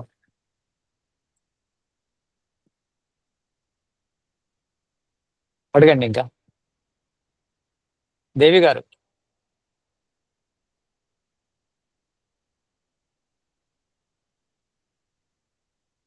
మీకు ఎలాంటి సందేహాలున్నా దీనికి రిలేటెడ్ కావచ్చు, ఇంకేమైనా కానీ డౌట్స్ వస్తే అడగచ్చు. ఇది ఇక్కడ అడగకూడనిది అని అనుకోకూడదు, ఏదైనా అడగండి. ఇప్పుడు మనం ఇన్ని విషయాలు మాట్లాడుకున్నాము, దీనికి రిలేటెడ్గా కానీ రిలేటెడ్ కానీ మీకు ఏవైనా ప్రశ్నలు ఉదయిస్తే అడగచ్చు. ఎందుకంటే నమస్తే అండి, చెప్పండి. ప్రస్తుతానికి క్వశ్చన్ అడిగే పరిస్థితిలో లేను. ఒక 5 minutes తర్వాత ఖాళీ చూసుకుని వీలుంటే okay okay okay okay okay ఇంకా దుర్గాప్రసాద్ గారు, మీకేమైనా? నమస్తే గురుజీ. నమస్తే అండి. గురుజీ మా సందేహం అంటే స్వభావశ అనసాయిత్వాత్ ఈ సూత్రంలో యాక్చువల్గా జీవుడికి దుఃఖం అనేది స్వభావం కాదు అనేది కదా. మరి ఆత్మను నిర్వచించేటప్పుడు మనుస్మృతిలో ఇచ్చా ప్రయత్న దేశ సుఖ దుఃఖ ఆత్మనో లింగమితి అనే లక్షణం మనకు సూత్రం చెప్తారు. మరి అక్కడ ఆత్మను నిర్వచించేటప్పుడు సుఖము దుఃఖము అనేది ఆ లక్షణాన్ని అది ఉంటేనే ఆత్మ అని చెప్తున్నారు. మరి ఇక్కడ బంధనము అనేది కాదు అని చెప్తున్నారు. దానికి కొద్దిగా వివరించగలరు గురుజీ? తప్పక. ఇక్కడ ఆత్మకు ఇచ్ఛా ద్వేషము ప్రయత్నం అనేటివి స్వాభావికంగా ఉంటాయి. సుఖము దుఃఖము జ్ఞానం అనేవి ఎంత పొందితే అంత లభిస్తాయి. అంటే ఇక్కడ సుఖము దుఃఖము జ్ఞానము ఆత్మ లక్షణాలుగా ఎందుకు చెప్పడం జరిగిందంటే ఆత్మకు జ్ఞానాన్ని పొందే సామర్థ్యం ఉంది, సుఖాన్ని పొందే సామర్థ్యం ఉంది, దుఃఖాన్ని పొందే సామర్థ్యం ఉందని. అందులో అవి ఉన్నాయని కాదు, ఆత్మ లోపల జ్ఞానం కూడా నామమాత్రంగానే ఉంటుంది, దుఃఖము సుఖము లేశమాత్రంగా కూడా ఉండవు. అంటే మనము ఈ శరీరాన్ని ధరించడం ద్వారా సుఖమో దుఃఖమో అనుభవిస్తాము. కొద్దిసేపు సుఖంగా ఉంటాము, కొద్దిసేపు దుఃఖంగా ఉంటాము. అది శరీరం యొక్క కారణం ద్వారానే. అంటే ప్రియ అప్రియ స్పర్శ అనేది స్పృశత అనేది ఈ శరీరం ద్వారానే వస్తుంది ఆత్మకు. అంటే సుఖము దుఃఖము ఆత్మ లక్షణాలు అయినప్పటికీ ఈ శరీరం ద్వారా అది సుఖాన్ని దుఃఖాన్ని పొందే సామర్థ్యాన్ని కలిగి ఉంది అంతే. ఓకే, ఇంకెవరో మెసేజ్ పెట్టారో అది అడగచ్చు.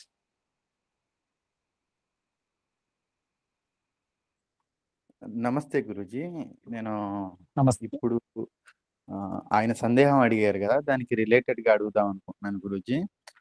జ్ఞానము తెలుసుకున్న విషయాన్నే జ్ఞానం అని మనం సాధారణంగా చెప్తా ఉంటాం గురుజీ. అయితే ఆత్మకి ఇచ్ఛాద్వేషం సుఖ దుఃఖం ఇలాంటి 6 లక్షణాలు ఉంటే జ్ఞానము ప్రయత్నం లాంటివి కూడా ఉన్నాయి గురుజీ. అయితే నేను ఈ శరీరంలో ఉన్నాను గురుజీ, ప్రస్తుతానికి మానవ శరీరంలో ఉండి పంచకర్మేంద్రియాలు పంచ జ్ఞానేంద్రియాల ద్వారా ఈ 60-70 సంవత్సరాలు 20-30 సంవత్సరాల్లో కొంత జ్ఞానాన్ని ప్రకృతిలో నుండి గ్రహించాను గురుజీ. గ్రహించి బుద్ధి అనే మెమరీ కార్డులో సేవ్ చేసుకున్నాను.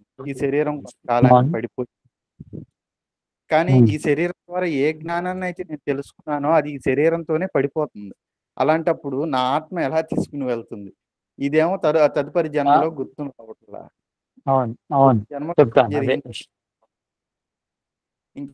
శరీరం ఉన్నప్పుడు దాన్ని స్మృతి అంటారు. శరీరము ఏదైతే జ్ఞానాన్ని మనం పొందామో దాన్ని తిరిగి చెప్పడాన్ని స్మృతి అంటారు. ఆత్మకి అది చెబుతాను. స్మృతి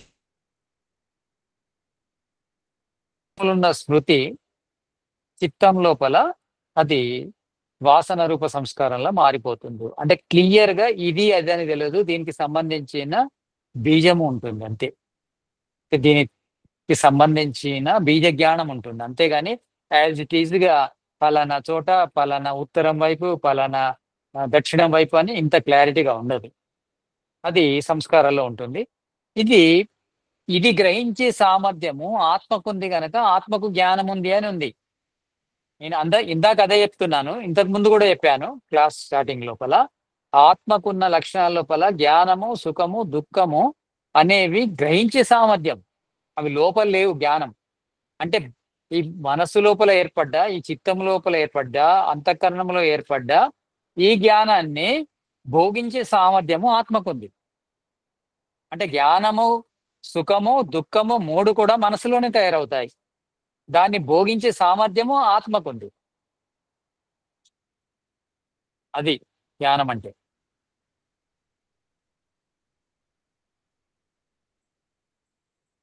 సుఖాన్ని భోగించే సామర్థ్యం ఉంది కనుక సుఖం ఉందని, దుఃఖాన్ని భోగించే సామర్థ్యం ఉంది కనుక దుఃఖం ఉందని, జ్ఞానాన్ని భోగించే సామర్థ్యం ఉంది కనుక జ్ఞానం ఉంది అని అన్నారు. ఈ 3 కూడా నిమిత్త లక్షణాలు, స్వాభావిక లక్షణాలు. ఇచ్ఛ, ద్వేషము, తర్వాత ప్రయత్నమే. అంటే ఇవి ఉంటాయి. ఇవి 3 మాత్రము జ్ఞానము, సుఖము, దుఃఖము అనేటివి వస్తాయి. నిమిత్తము అంటే బయట నుంచి వచ్చేటివి, స్వాభావికంగా రావు. లోపలనే పుట్టదు జ్ఞానం. లోపలనే దుఃఖం పుట్టదు. లోపలనే జ్ఞానం పుట్టదు. బయట నుంచి తీసుకోవాలి.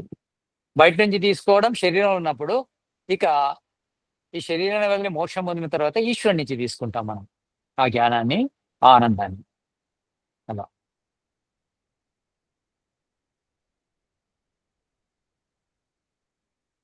దేవి గారు.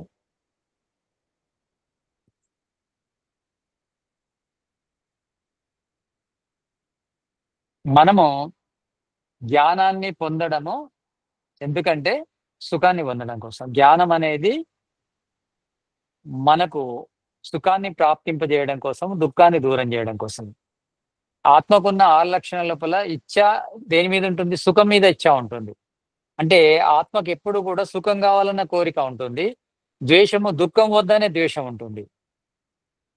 ఇక ఈ ఇచ్చను పొందడం కోసం ప్రయత్నం చేస్తుంది, ఈ ద్వేషాన్ని చేయడం కోసం ప్రయత్నం చేస్తుంది. ఇవి అంటే పరిపూర్ణంగా జరిగితే ఆత్మకు దుఃఖం దూరం అవుతుంది, సుఖం వస్తుంది. అంటే ఎప్పుడు కూడా ఆత్మ దుఃఖాన్ని వద్దనుకుంటుంది, సుఖాన్ని కావాలనుకుంటుంది. కానీ సుఖం కావాలని ఉంది, కానీ తనకు జ్ఞానం లేకపోవడం వల్ల, జ్ఞానము తక్కువగా ఉంటే దుఃఖము లోపల సుఖాన్ని వెతుకుతుంది. సుఖము లోపల సుఖాన్ని వెతకలేదు. ఏది సుఖమో అనేది తెలియాలంటే జ్ఞానం ఉండాలి. ఆ ప్రయత్నం అనేది వ్యర్థం అవుతుంటుంది. తనకు తెలిసిన మిడిమిడి జ్ఞానంతోని సుఖం కోసం ప్రయత్నం చేస్తుంది, దుఃఖాన్ని వదిలే ప్రయత్నం చేస్తుంది. కానీ దానికి బదులు ఏం జరుగుతుందంటే సుఖాన్ని పొందదు, దుఃఖాన్ని పొందుతుంది, సుఖాన్ని వదిలేస్తుంది. అలా దుఃఖం పాలవుతుంది. కనుక జ్ఞానం అనేది ముఖ్యం. అంటే జ్ఞానం పొందితే మనము దేన్ని వదలాలో దాన్ని వదులుతాము, దేన్ని పొందాలో దాన్ని పొందుతాము. వేదము చెప్పేది అది. ఏది చేయాలి, ఏది చేయకూడదు. కర్మ జ్ఞానం అంటేనే అది. దేన్ని పొందాలి, దేన్ని పొందకూడదు. ఇక స్వరూప జ్ఞానం అంటే జ్ఞానం, అంటే ప్రతి పదార్థం యొక్క నిర్మాణ జ్ఞానం. అంటే మనకు స్వరూప జ్ఞానము, కర్మ జ్ఞానము సత్యంగా ఉంటే మనము పొందవలసిందే పొందుతాము, వదలవలసిందే వదులుతాము, ఎప్పుడు ఆనందంగా ఉంటాము. కనుక అందుకు జ్ఞానం కావాలి. జ్ఞానమే ముఖ్యమైనది. జ్ఞానం లేనప్పుడు మనకు సుఖం లభించదు. కనుక జ్ఞానం మనం సంపాదించుకోవాలి. జ్ఞానం సంపాదించుకోవాలంటే స్వాధ్యాయనము, ధ్యానము, సత్సంగాల్లో పాల్గొనడము, ఇవి విరివిగా చేస్తుండాలి. అసలు మానవ జన్మ వచ్చిందే జ్ఞానాన్ని పెంచుకోవడం కోసం. మన సమయాన్ని సద్వినియోగం చేసుకోవడం అంటే ఎక్కువ జ్ఞానాన్ని సంపాదించుకోవడం కోసము టైం ఇవ్వాలి. అడగండి.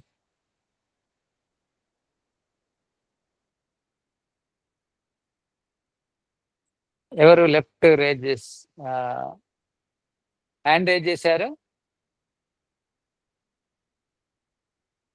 అన్మ్యూట్ చేసి అడగాలి అడిగేవాళ్ళు. మైక్ను అన్మ్యూట్ చేస్తే అడగొచ్చు ఎవరైనా అడగదలుచుకుంటే. ఎవరో హ్యాండ్ రేజ్ చేసినట్టు అనిపించింది.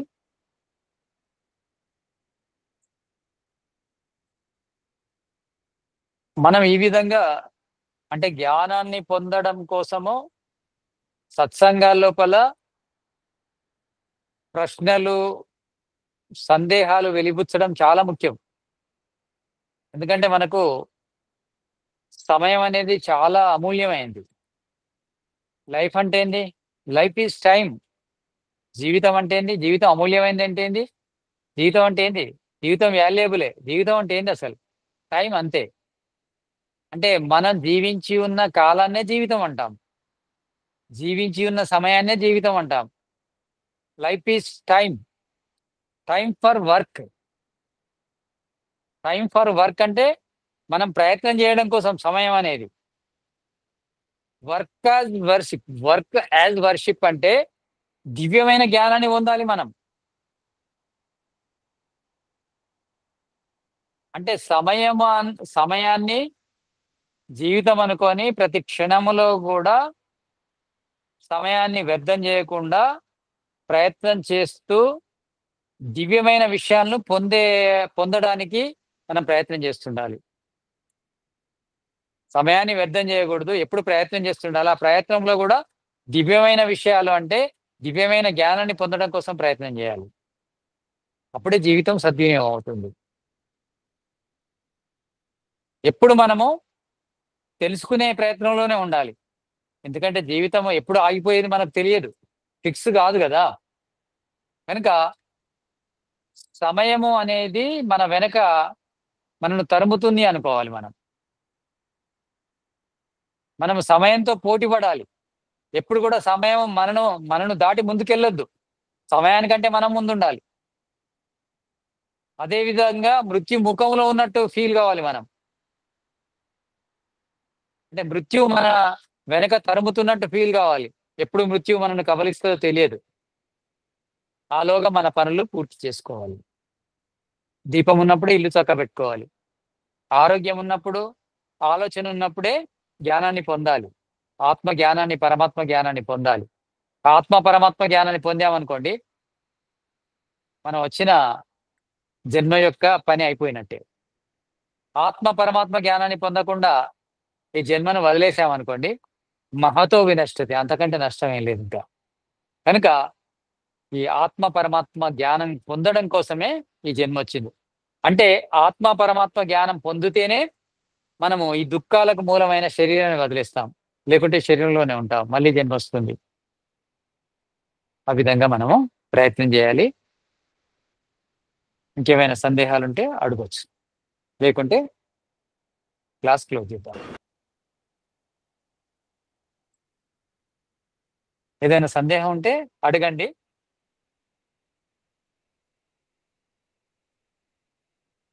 విజయ్ గారు బస్సులో ఉన్నాను, మీకు డిస్టర్బెన్స్ వస్తుందేమో. అడగండి. ఇప్పుడు మనం పరాంతకాలం మోక్షంలో ఉంటాం, బాగానే ఉంది. మళ్ళీ తిరిగి జన్మ తీసుకుంటాం. పరాంతకాలం మనం మోక్షంలో ఉంటాము, తిరిగి జన్మ తీసుకుంటాం, బాగానే ఉంది. అప్పుడు మీరు ఏమన్నారంటే సామాన్య మానవ జన్మ వస్తుంది అన్నారు. అవును. అప్పుడు ఒకవేళ పరిస్థితులు అనుకూలించక మనం ఇప్పుడే మరలేదు అనుకోండి, పరమాత్మ వయసులోనే మనసు మరలేదు అనుకోండి, అప్పుడు మన పరిస్థితి ఏంటి? మన పరిస్థితి ఏముండదు. అంటే జనరల్ గా ఒకటి సూత్రం ఉంది, ఇంద్రియ దోషాత్ సంస్కార దోషాచ్చ అవిద్య. ఇంద్రియ దోషాలు ఏమైనా జరిగితే, ఇంద్రియాల్లో ఏదైనా దోషం జరిగితే మన సంస్కారాల లోపల దోషము జరుగుతుంది. ఆ దోషం వల్ల మనకు అవిద్య వస్తుంది. అక్కడ ఏం సంస్కారాలు ఇంతకుముందు లేవు. ఇప్పుడు అంటే ఆ జన్మ ఎత్తిన తర్వాత దేవుడు సాధారణ మానవ జన్మిస్తాడు కనుక కళ్ళల్లో లోపం ఉండదు, చెవులలో లోపం ఉండదు, ముక్కులో లోపం ఉండదు, చర్మంలో లోపం ఉండదు, నాలుకలో లోపం ఉండదు. అంటే సర్వసాధారణంగా అన్ని అంగాలు బాగానే ఉంటాయి.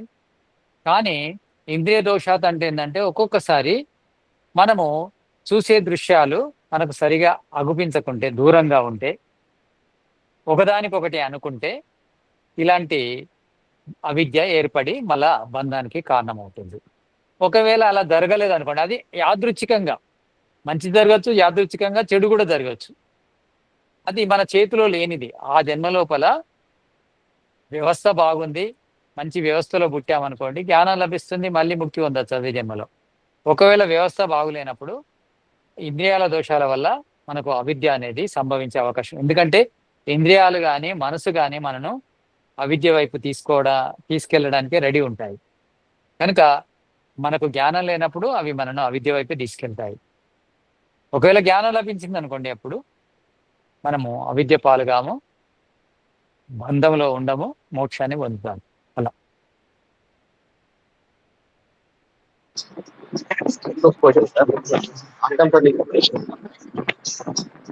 క్రిస్టియన్ వాళ్ళు ఏంటంటే అంత రాంగ్ చెప్పి మన వాళ్ళని మారుస్తా ఉంటారు. అంటే వీళ్ళు ప్రోద్బలం చేసి అవిద్యలోకి జడుతున్నారు. దీనికి ఎటువంటి శిక్షలు ఉంటాయి? అవిద్యలోకి తీసుకెళ్తే అన్నిటికంటే ఘోరమైన శిక్షలే ఉంటాయి. మనుషులను విద్యలోకి తీసుకెళ్లడం ఎంత పుణ్యమో అవిద్యలోకి తీసుకెళ్లడం అంత పాపం. ఎందుకంటే ఈ విద్య అవిద్య వల్లనే సుఖ దుఃఖాలు కలుగుతుంటాయి. విద్యలోకి వెళ్తే సుఖం లభిస్తుంది, అవిద్యలోకి వెళ్తే దుఃఖమే లభించేది. కనుక ఒకదానికొకటి చెప్పి మనుషులను దుఃఖాల పాలు చేసే వాళ్ళు మహాపాతకం తగులుతుంది. మహానరకంలోకి వెళ్తారు. కనుక దేవుడు ఏం క్షమించడు. వ్యవస్థ మన అసమర్థత వల్ల వ్యవస్థను మనం నిర్మించుకోలేదు. సత్యమైన శిక్షణ ఇవ్వకుండా న్యాయమైన శిక్ష ఇవ్వని ఈ వ్యవస్థ లోపల మనం జీవిస్తున్నాము.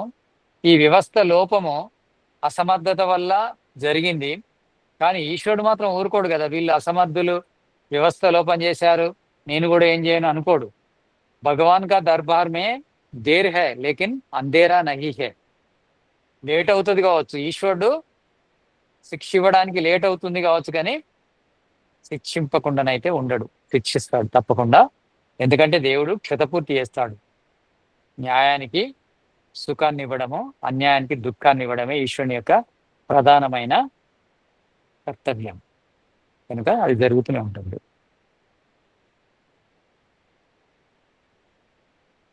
Thank you sir.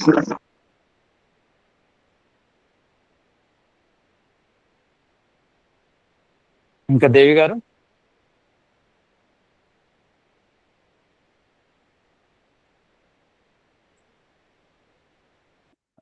లేదు గురుజీ, ఎటువంటి సందేహం లేదు.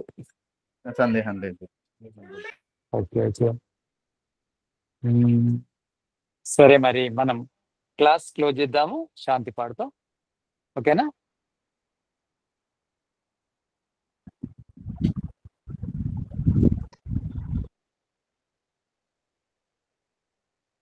జయ గారు ఏమన్నా ప్రశ్న ఉందా?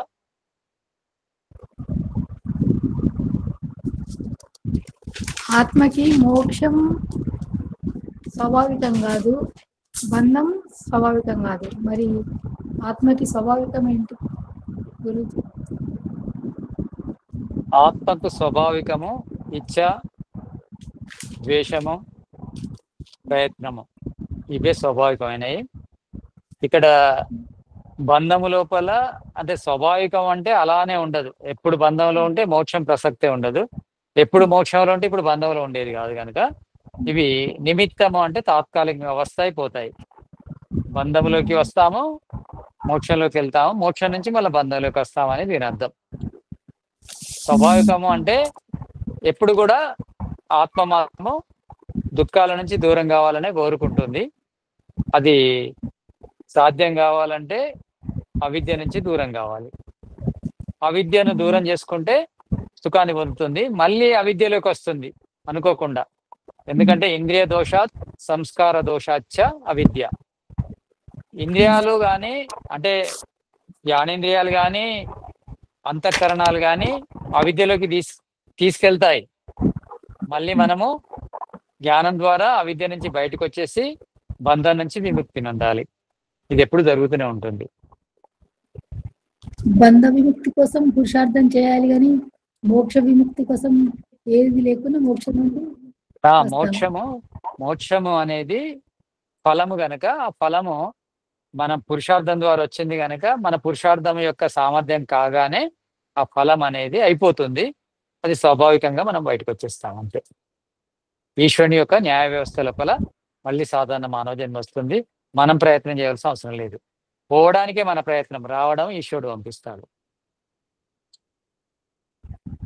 ధన్యవాదాలు. మంచిదండి. శాంతి పాఠ్.